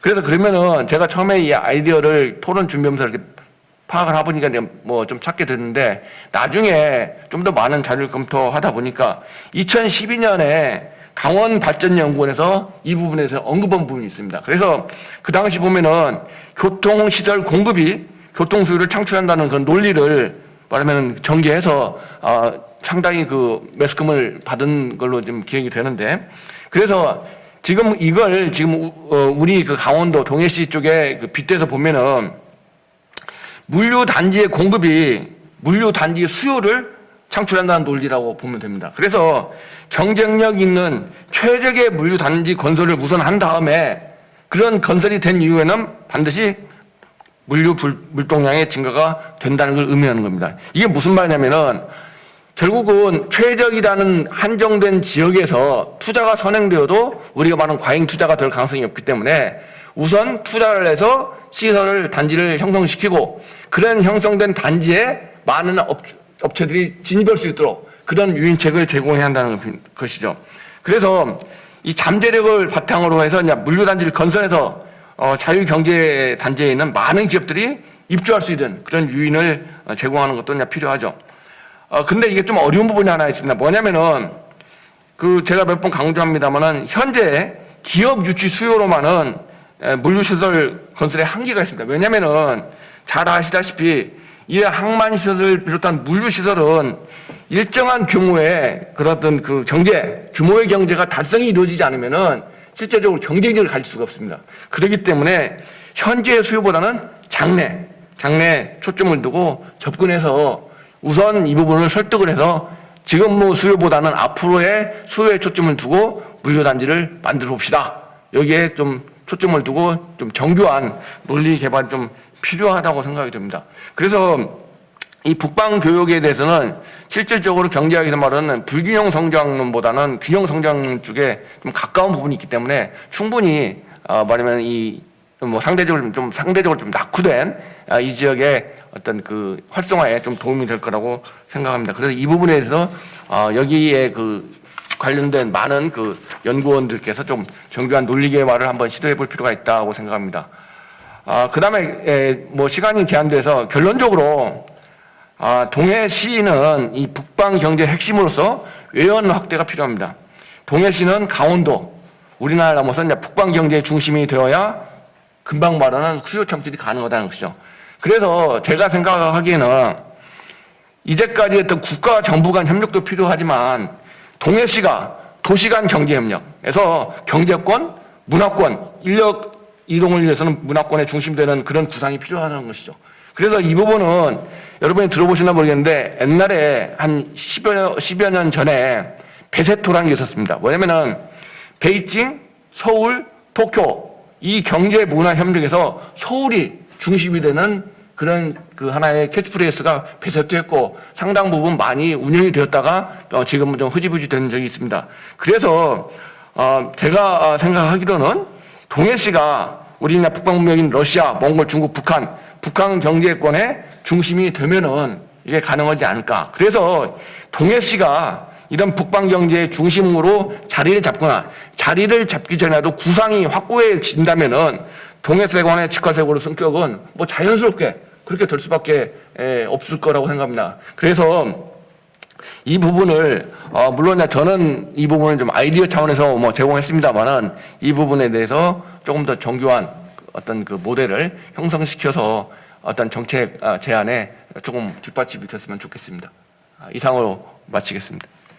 우리 김인근 실장님에 대한 그 답변은 간단한 멘트를 우리 교수님께서 마지막에 해주셔야 되죠. 아니 사회적으로 하라고 말씀드린 겁니다.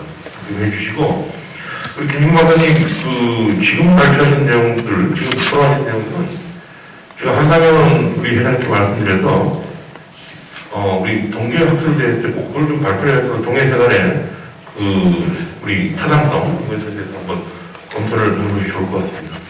참고로 우리 동해시만의 강원도는 동부가 진화성장이 그리고 한도 동해권 거점 도시 대기의 중심이 동해입니다. 20년 이상의 그 성년의 나이가 넘어간 형태의 이 도시국가들, 그러니까 지방 정부들끼리 어떤 그 협력이 있음에도 불구하고 상징적인 형태로 머물고 있다는 것이 현재의 문제점입니다. 그것도 같이 그 내용이 좀 성취했다라고 말씀드리는데 이런 상식입니다. 우리 저기 조정에서 이게 그 사실은 이 광역시장에서 나서야 되는 건 아닙니까? 우리 저 심상환 의원님 뭐 국민의힘에 지금 뭐 원내대표까지 하고 계시는데 이게 고향 아니십니까? 한 말씀 해주시죠. 네, 반갑습니다. 동해시를 지역구로 둔 강원도의 국민의힘 원내대표 심상아입니다. 먼저 제가 평소에 존경하는 하종갑 회장님과 같이 토론을 하게 돼서 영광입니다. 조금 전에 이제 좌장님께서 말씀을 하셨는데요. 강원도의 역할이 맞습니다. 강원도에서 관심을 가져야 되고 아마 코로나19 우리 비대면 이런 그 포럼이 이루어지다가 보니까 우리 관계 실국인 글로벌 통상국 또 주무과인 그 중국 통상과에서도 관계자분 직원들이 참석하지 못해서 조금 아쉬운 점은 있습니다. 아마 또 이런 또 기회가 되면 코로나가 이제 좀 잠잠해지면 자주 이런 포럼이 이루어져서 저희들이 원하는 그 동해세관의 승격이 이루어지도록 같이 노력을 해야 된다고 봅니다. 저는 이제 그 환동해권 교육 활성화에 대해서 그 지금 여러분들께서 동해세관 승격을 위한 전문가 포럼을 지금 하고 있습니다. 또 주최 기관인 강원도 또 동해시 주관한 북방물류지원센터와 멀리서 오신 한국관세학회 관계자 여러분 또 그 한국관세사 관계자 여러분께도 감사를 드리고요. 오늘 포럼은 그 환동해권 교육 확대를 대비한 동해 묵호항 중심 강원도 항만 및 항공산업 활성화 방안과 동해세관 승격의 필요성을 논의하는 자리라고 봅니다. 먼저 그 포럼을 주관한 북방물류지원센터는 강원도 항만공사 설립의 시발점이 되리라고 저는 봅니다. 강원도에서 또 지금 굉장한 관심을 가지고 있고요.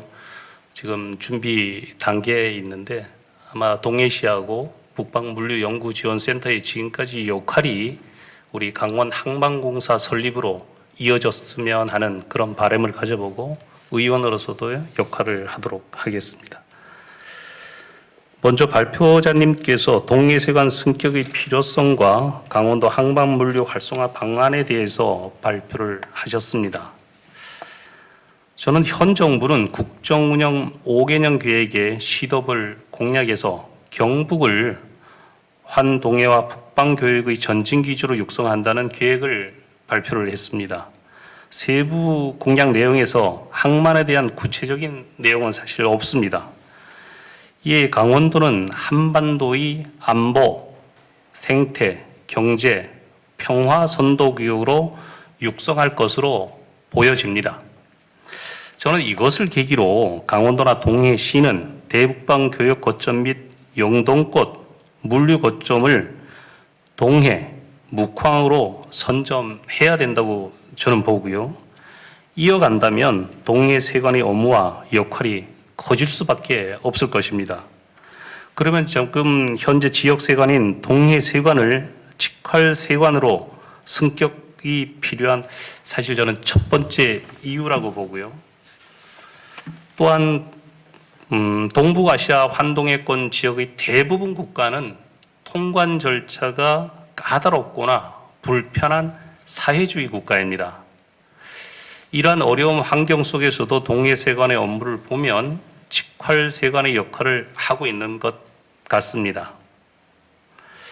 동해세관은 한 동해권에서 직할세관으로서의 승격에 필요한 저의 두 번째 이유입니다. 승격에 있어서 우리 광역의회, 기초의회, 국회에서 모든 분들이 모든 영역에서 본인의 역할을 해야 되는데 기초단체에서 관세청에 동해세관의 승격을 요구하기는 제가 볼 때는 쉽지 않으리라고 좀 봅니다. 그럼 강원도의 역할은 무엇인가? 라고 보게 되면요. 강원도에는 지금 이 담당 업무를 글로벌 통상국에서 보고 있고요. 조금 전에 제가 서두에 말씀드렸던 중국 주무부서는 중국 통상과입니다.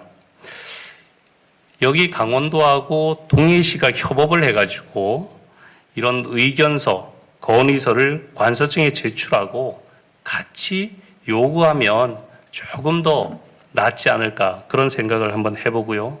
빠른 시일 내에 그렇게 되리라고 기대를 한번 해봅니다. 또한 이런 일에 있어서 정치적 역할이 굉장히 저는 필요하다고 봅니다. 도지사도 그렇고요. 또 시장도 역할이 있고 또 지역을 담당하는 국회의원의 역할도 있습니다. 모두가 이제 업무적 역량력을 지금부터 발휘해야 된다고 저는 생각을 하고요. 그렇게 되기를 부탁을 드릴 수도 있고요. 또 시민의 입장에서는 요구할 수도 있는 그런 상황입니다. 관세청이 동해세관의 이제 승격의 필요성에 대해서 심사를 하는 여러 가지 절차가 있습니다. 또 심사할 때 동해세관이 특별한 지역이라고 이제 평가가 된다면 이제 기재부로 올리는 절차가 있을 거고요. 또 기재부에 올리면 또 조직이 또 필요하다면 행안부에서 하는 또 절차가 이어집니다. 이런 절차가 이어질 수 있도록 여기 계신 모든 분들 또 강원도의 관계자, 강원도민, 동해시의 관계자, 동해시민 모두가 이제 지혜와 힘을 모아서 동해세관이 직할세관으로서의 승격과 더 많은 업무를 할 수 있도록 그런 계기가 되었으면 하는 그런 말씀을 드리고 싶습니다. 그리고 여기 또 멀리서 와 계신 또 한국관세학회와 그러기 위해서는 한국관세학회와 우리 한국관세사회의 우리 박사님들의 이제 모든 지혜가 더 필요하겠죠. 강원도에서도 이런 포럼 자리를 한번 마련하도록 약속을 드리겠습니다. 감사합니다. 우리 신상화 부의원께서는 기초지자체에서 할 수 있는 이런 부분에 대한 건의서는 필요하지만 사실 광역지자체, 대정부와 관련된 건의서와 관련된 부분 이런 부분이 일종의 정신력도 필요하다. 그러기 위해서는 상학, 영과 민, 이 지혜를 모으는 전략이 필요로 한다는. 그리고 이런 포럼이 한 번에 그치지 않고 노예들도 한번 일부분을 갖다가 그래서 계속적으로 권유한다면 결국 결과가 나오지 않겠냐는 어떤 그런 의지로 해석이 되어질 것 같습니다. 사장님, 우리 괜히 오늘 제인이 되신 것 같아요. 우리 김혁 세관장님께서 부임하신 지 얼마 안 되셨으니까 우리 세관장님 계실 때 이 본 직제가 잘 마무리됐으면 좋겠다는 사회자의 기대감을 가지고 토론을 좀 부탁드리겠습니다.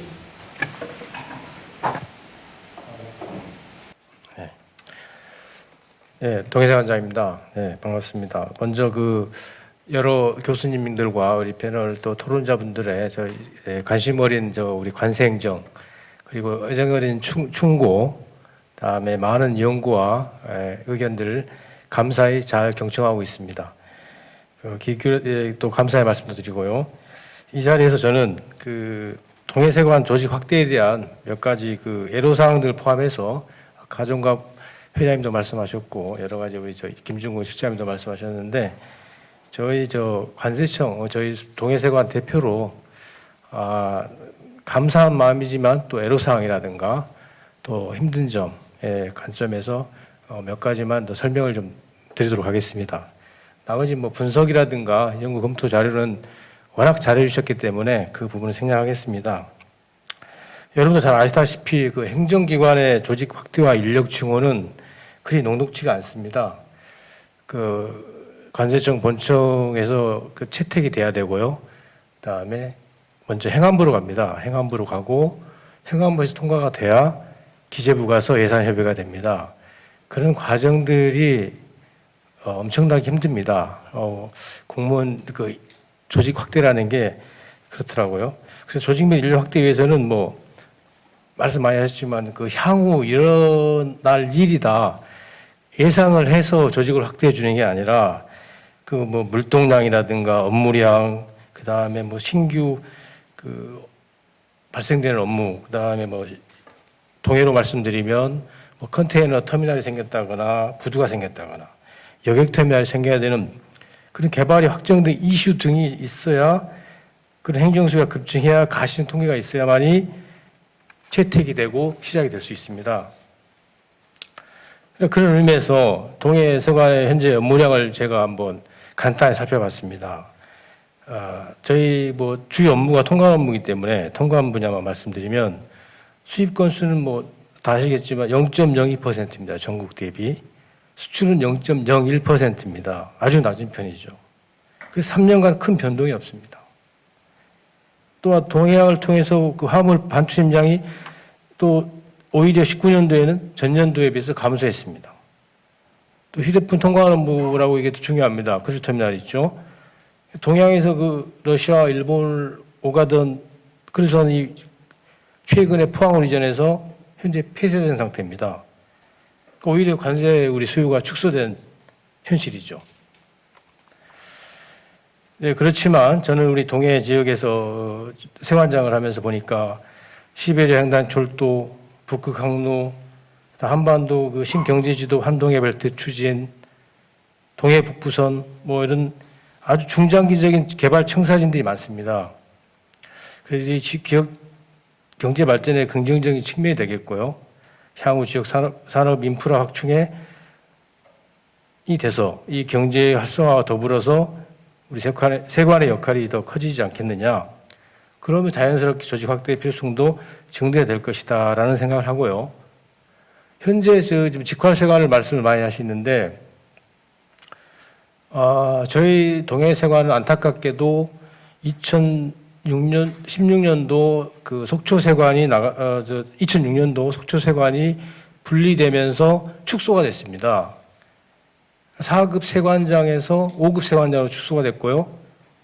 다시 16년도에 지금 현재까지 다시 4급 세관장으로 환원이 되어 있습니다.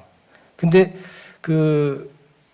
원래 이제 전국 세관 다 똑같지만 직제가 세관장 밑에 5급 과장이 있고 밑에 이제 팀이 돼 있는데 과장 자리 두 자리가 그때 속초세관하고 분리되면서 속초에 뺏기고 지금 환원이 안 됐습니다. 그래서 지금 세관장 밑에 과장이 없는 체제로 밑에 팀장, 6급 팀장 체제로 운영이 되어 있기 때문에 기형적이고 비정형적인 조직이 되어 있습니다. 이게 그래서 정세관이 이게 유일무이합니다. 동해세관이. 그래서 저는 이 부분이 먼저 선행돼서 회복이 돼야지, 환원돼야 하지 않겠느냐. 그 다음 스텝이 직활세관이라는 것을 일단 여러분께 말씀을 드리고요. 거기에 대해서 가장 식반 현안이다. 애로사항도 될 수 있고요. 단기적으로는 저는 지금 올해 부임, 2월에 부임해서 관세청에 계속 요청하는 게 과장을 빨리 보내달라. 이렇게 요청을 하고 있고 지금 그렇게 하고 있습니다. 이런 의미에서 지금 제가 활동을 하고 있는데 우리 여기 이 포럼을 계기로 해서 우리 동해권이 한 동해권 교육의 중심으로 발돋움해서 이런 미래 청사진들이 이루어져서 그런 기반이 되고 공감대 형성이 돼서 저희 정상적인 체계가 되고 더 나아가서 평택처럼 우리 동해권의 직활세관이 됐으면 하는 그런 바람입니다. 앞으로 우리 동해세관은 동해 지역의 미래 비전에 부합하는 관세행정 서비스를 적시에 제공할 수 있도록 더욱 노력할 것이고 또 우리 이런 또 공감이 형성되고 모든 여건이 갖춰졌을 때 관세청과 긴밀히 협의를 통해서 조직과 인력을 확대하고 직활세관이 되는데 노력하겠습니다. 예, 그리고 앞으로도 우리 동해 지역 수출입기업 지원에 최선의 노력을 다하도록 하겠습니다. 네, 감사합니다. 예, 우리 김영수 원장님이 현실적인 부분에 대한 리춘 말씀해 주셨고요.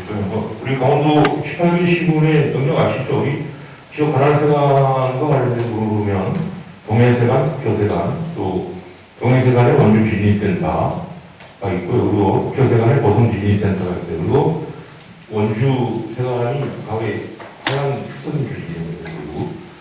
그리고 고성세관이 특수된 조직이고 그리고 유일하게 철원의 경우만 이제 의정부 비즈니스센터의 영역으로 이루고 있습니다. 그래서 제가 말씀드렸던 예전에는 서울 본부세관의 직할이었는데 갑자기 우리 대구 본부세관의 직할로 갔어요.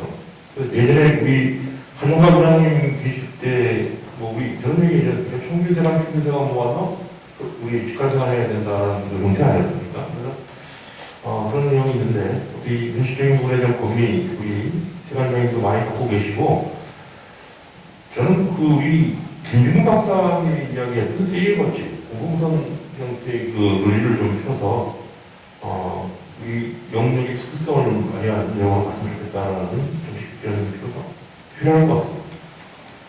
계속 보고 계셨고 또 우리 지금 관세청 차장님이시죠? 우리 이창기 차장님이 원주세관 조직 할 때 항상 차석이셨죠, 항상 교수님? 예, 정지혁이 납니다. 그리고 김봉기 사장님 오셨어요. 자, 그럼 우리 관상계 회장이신 우리 한상현 교수님께서 긍정적인 부분과 물론 명함이 있습니다. 좀 토론 부탁드리겠습니다. 네, 귀한 자리에 토론자로 참여하게 돼서 감사합니다. 남서울대학교의 한상현 교수입니다. 저는 현재 사법부 한국관세학회 학회장을 맡고 있습니다. 먼저 강원도와 동해시가 주최한 본 전문가 포럼에 우리 관세학회를 대표해서 참여할 수 있게 돼서 기쁘게 생각합니다. 또 여러 어려운 환경 속에서도 새우 프로그램을 준비해서 연기까지 하면서 본 세미나를 개최하는 데 도움을 주신 우리 북방물류 연구지원센터에 감사를 드립니다. 앞에서 각 영역 분야에서 세 주제들에 대해서 소회나 감회들을 토론해 주셨기 때문에 저는 중복되지 않는 범위 내에서 우선 제가 학회장으로 왔기 때문에 사단부 한 관세 학회장으로서 본 학회와 강원도 또 본 포럼의 연관성과 감회 이런 것들을 좀 먼저 말씀드릴까 합니다. 우리 관세 학회는요, 한국의 경제 성장에서의 무역의 필요성은 절대적인 것이고요. 그 무역이 지속적으로 성장하고 발전하는 데에는 이 관세 이론, 또 관세 정책, 또 관세 제도, 또 관세 관련 수없이 많은 법령들, 그다음에 수출입 통관 이런 부분에 대한 연구와 보급이 절대적으로 필요하다. 그런 인식하에 1999년에 대한민국 관세청 제1호의 사단법인으로 비영리 학술 및 연구 단체로 출발을 했습니다. 그래서 발기인은 225명으로 이렇게 출발을 했습니다. 역사적으로는 이제 올해가 한 21년 정도 되는 그런 학술 단체입니다. 그동안 20년 동안 저희들 발전을 통해서요, 정회원이 한 700명 정도 되고요, 평생 회원이 한 213명, 총 포함해서 우리 회원이 한 1,100명에 이르는 그런 학회로 성장을 했고요. 20여 개의 관련 유관 기관하고 기관 회원도 이렇게 맺고 같이 성장을 하고 있습니다. 전국의 무역학과라든가 또는 법학과 또 관세학과 관련된 학교에 종사하고 계신 교수님들이 회원이 약 80% 이상을 차지하고 있습니다. 그동안 그 관세청의 노력, 또 유관기관의 노력, 또 회원들의 노력으로 무역 관련 학회가 국내 한 40여 개가 있습니다. 그중에 단연 국내 유일, 국내 최고의 관세 및 통관을 연구하는 학회로 이렇게 성장을 해왔습니다. 한 해도 그러지도 않고요, 한 번도 그러지도 않고 지난 20년 동안에 봄, 가을에 걸쳐서 매년 2번에 걸쳐서 국내 학술 발표대하고 정책 세미나를 개최해 왔고요. 한 번도 그러지 않고 한 해에 10편씩 1년에 4편, 그러면은 한 40편 정도 되죠. 이 40편에 걸쳐서 학술 논문집을 발간을 해왔고요. 또 그때그때 시류에 따라서 질 높은 연구 용역을 수행하면서 적어도 대한민국의 관세 이론과 관세 정책, 그다음에 관세 제도와 법령, 그다음에 수출 통과 관련된 주요 문제점들과 발전 방안을 저희들이 지속적으로 제시를 해왔습니다.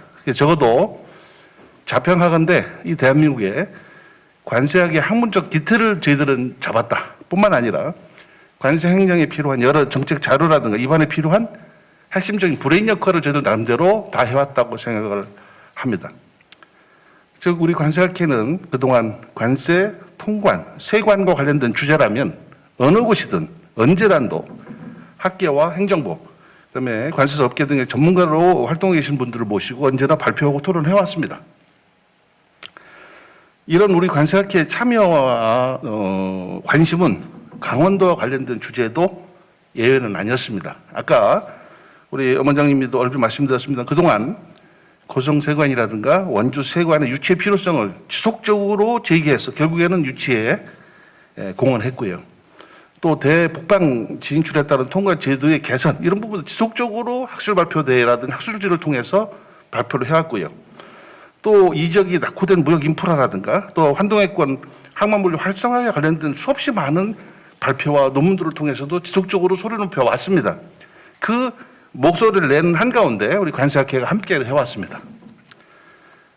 사실 우리 관세학회가 강원도와 한 동해권에 그 관심을 가지게 된 것은 좀 이 자리에 계신 우리 은광열 영어산업진흥원장의 절대적인 헌신의 결과였기도 했습니다. 어느 누구도 사실 주장하지 않았고 또 타당하지도 않다고 여겼던 것들을 연박사님께서 나름대로 학회지나 학술 발표대회를 통해서 홀로 주장하셨고 또 뜻을 같이 한 저희들과 함께 대부분이 그 뜻을 사실은 이루어 왔었습니다.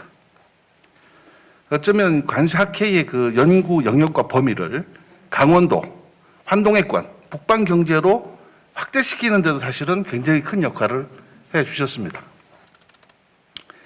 이런 강원도의 힘이 오늘의 전문가 포럼을 있게 했을지도 모르고 오늘의 주제도 머지않아 실현될 것으로 확신한 바입니다. 그 뜻이 널리 이롭고 또 올바르다고 판단되기에 실현될 때까지 우리 관세학회도 함께 거들도록 하겠습니다. 본 발표 관련해서 이제 세 분의 발표 잘 들었습니다. 관세청이나 우리 관세를 연구하는 우리 교수들 입장에서도 아마 지금 동해세관이 승격을 해서 동해직관세관으로 된다는 것에 대해서 어느 누구도 아마 반대할 사람은 없을 겁니다. 당연히 세관 조직이 확대되고 또 그만큼 관세 역할이 증대되고 얼마나 좋은 일입니까? 지역경제도 뭐 도움뿐만 아니고. 그런데 보다 좀 냉철하게 현실을 보면 지자체라든가 학술단체가 승격을 요구한다고 해서 무작정 승격이 되는 것은 당연히 아닙니다.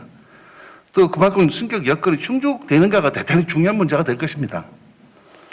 저 2009년에 국내 유일하게 평택세관이 평택직관세관으로 될 때 여건과 조성이 얼마만큼 될 것인가가 사실은 우리 세관장님께서 말씀하셨습니다만 아마 이 동해세관이 동해 직관세관으로 가는 성격을 하는데 중요한 잣대가 되지 않을까 싶습니다.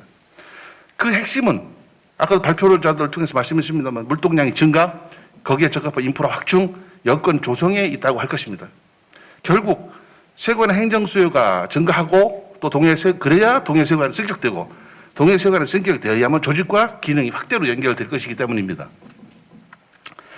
근데 오늘 전체적으로 이런 북방 정책에 따라 동해세관의 역할 필요성을 제기하고 그 다음에 이제 산업과 항만물류 활성화를 제기한 전체적으로 오늘 발표 순서나 전체적인 구성은 저로서는 매우 적절하다고 판단이 됩니다.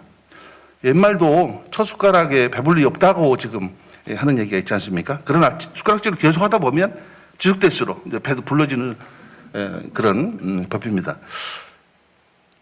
오늘 우리 건설사의 김종훈 교수님께 박사님께서도 굉장히 중요한 우리가 놓칠 수 있는 얘기들. 저도 그런 세관 행정 수요의 창출 이렇게 말씀했습니다만 사실은 수요 기반이 아니라 공급 기반으로서 시각을 전환하는 부분도 상당히 좋은 제안을 오늘 아마 여기서 플로어에서 토론되는 대단히 중요한 그런 또 포인트가 아닐까 싶습니다. 또 우리는 기억해야 합니다. 만약에 우리 동해가 저는 강원도랑 아무 상관없는 사람이지만 동해가 이런 직화세관 유치 통해서 나름대로 환동해관 거점 지역이 되고 남북 경협 전진 기지로서의 역할을 다 해야 한다면 2019년에 울산시장이 관세청에 직화세관으로 승격시켜 달라고 신청한 것으로 기억해야 합니다. 우리는 어쩌면 그런 면에서 강원도 자체가 또 동해시 자체가 끊임없이 필요성은 인식했는지 모르지만 뭐 이런 어떤 대응이나 이런 데서 이미 뒤져 있는지도 모릅니다. 특히 아까도 우리 선생님 말씀 이미 지금 현재 정부가 환동해관 역할로서 동해를 설정하고 있지 않습니다. 오히려 그 밑에 지방 밑에 항들을 지금 생각하고 있거든요. 그래서 이런 것도 좀 기억할 필요가 있을 것 같고요. 어쨌든 그런 시각에서 우리 동해시만 할 수 있는 역할이 또 한계가 있다 보니 강원도와 동해시가 지속적으로 인프라 구축하고 물동량을 유치하는 노력은 기본이고요. 또 중앙정부의 적극적인 재정 지원 요청, 이건 아까 말씀드린 이거는 또 정치권에서도 풀어야 되고 강원도 모든 힘을 기울여서 한번 풀어야 할 과제일지도 모릅니다. 또 우리 기재부라든 관세청에 아까 말씀드렸던 공급 중심의 선제적인 승격 지원 요청도 부지런히 있어야 돼요. 그 요건이 되든 안 되든 간에 그래야 이런 필요성이 있구나. 저는 또 나름대로 어떤 지자체로서의 어떤 그게 한번 되돌아보지. 그렇지 않으면 아무런 소위 말이 안 된다 하더라도 선제적인 승격 지원 요청 이런 어떤 세부적인 전략이라든가 노드의 수립이 좀 필요하지 않느냐 이렇게 생각합니다. 더불어 제가 이 강원도를 아무 연관이 없습니다만 여러 가지 우리 목사님과 인연이 돼서 굉장히 좋아하게 됐는데 이런 빨리 이런 좋은 강원도의 또는 동해시 위상도 제고하고 또 지역경제 활성화도 여러 득이 되기 위해서도 빨리 저는 남북미 이런 관계가 정상화돼서 훈훈한 바람을 통해서 조속한 이런 여건들이 동해를 중심으로 성숙될 수 있기를 저는 기대해 봅니다. 마지막으로 강원도의 힘을 믿고요. 그 곁에 저 한국관세학회가 앞으로도 함께 하겠습니다. 감사합니다. 저희가 추중도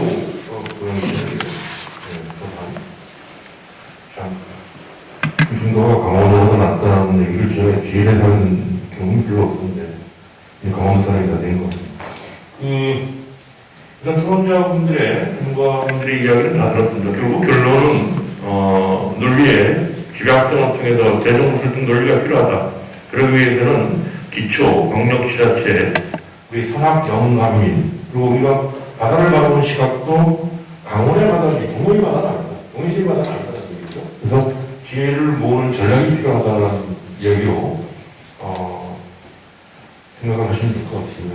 우리 발전하신 분들 시간이 많이 지났는데 특별하게 하실 이야기 있으시죠? 여기서 하는 게 아니잖아요. 그죠? 계속적으로 발표하시고 그 논리를 개발하셔야 될 입장인데 어떻게 김문호 교수님 대절 한 말씀 해주시죠. 감사합니다.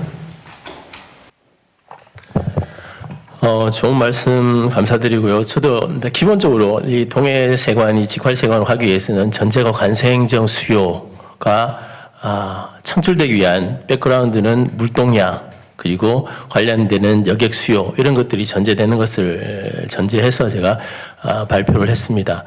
그리고 이제 김중훈 박사님께서 얘기하신 그 물동량 예측지 같은 거는 제가 직접 이게 물동량 예측한 건 아니고 여타 기관에서 이제 여타 데이터를 가지고 물동량을 예측한 것을 제가 이제 인용을 한 건데, 기본적으로 그런 데이터는 기본적으로 여러 가지 여건들이 조성될 것을 전제하고 나서 이제 어느 정도 물동량이 증가할 것이다라는 예측치를 마련한 걸로 알고 있습니다.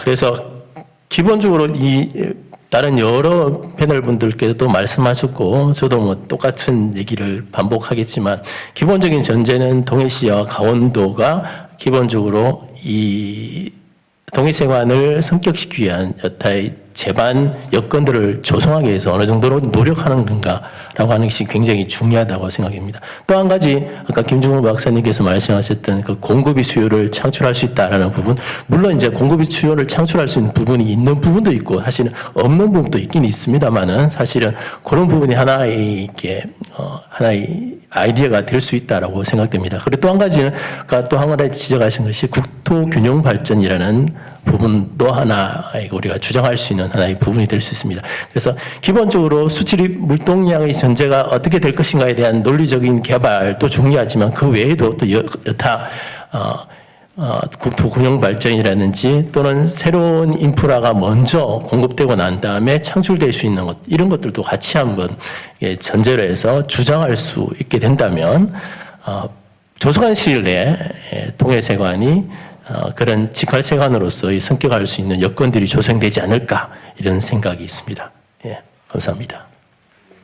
성 교수님, 강원도에 대한 연구를 더 하시고 세관에 대해서 늘 계속적으로 노력을 해주시고 말씀해 주시기 바랍니다. 대략적으로 정리가 된 거 없고요. 사실은 우리 모두의 우리 시장님의 그 인사 말씀이 원래 되어 있었는데, 지역 현안과 관련된 부분을 해결하시려고 현장에서 지금 막 오셨습니다. 꼭 여러분을 뵙고, 여러분을 뵙고 말씀을 좀 인사 말씀을 드리겠다고 지금 여기 오셨거든요. 그래서 시장님을 모시도록 하겠습니다. 마이크가 준비됐나요? 그 전에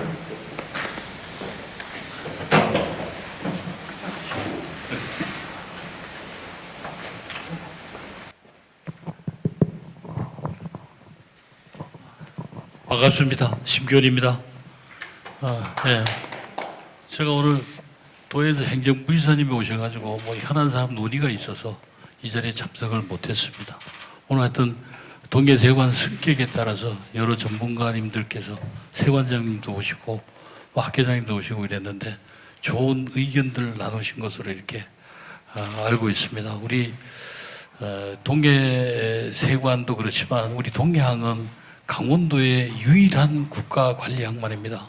지금도 이제 벌크 항만 위주로 이렇게 되어 있습니다만은 이제 3단계 확장 공사가 끝나면은 거기 물동량도 늘어날 것이고 이제 물류도 늘어날 것이라고 이렇게 생각을 합니다. 그러기 위해서는 세관도 지금 제가 뭐 세수가 거의 8천억 정도 이렇게 되는 것으로 이렇게 알고 있습니다만은 삼척 세무서, 그러니까 지방 세무서를 따주면은 엄청난 세수입니다. 사실 따지고 보면. 그래서 이 부분에 대한 직접 개편도 필요하지 않나 이렇게 생각을 하고, 강원도의 위상을 높이기 위해서도 동해세관이 직할세관 아니면은 조직이 좀 확대됐으면 하는 바람을 가지고 있습니다. 오늘 이런 그 토론, 그 전문가 토론을 계기로 해서 중앙정부, 행안부하고 기획재정부를 설득을 해서 좀 이렇게 할 수 있도록, 여기 또 심상화 도의원도 와 계시고 그래서 도지사님께서도 적극적으로 좀 힘을 써 주셔야 가능한 일이라고 이렇게 생각이 됩니다. 시에서도 적극적으로 노력하겠습니다만은 세관장님과 협의하고 강원도와 협의해서 좀 이 성격 관계가 긍정적으로 검토가 될 수 있도록 노력해 나가도록 하겠습니다. 오늘 고생들 많으셨습니다. 감사합니다.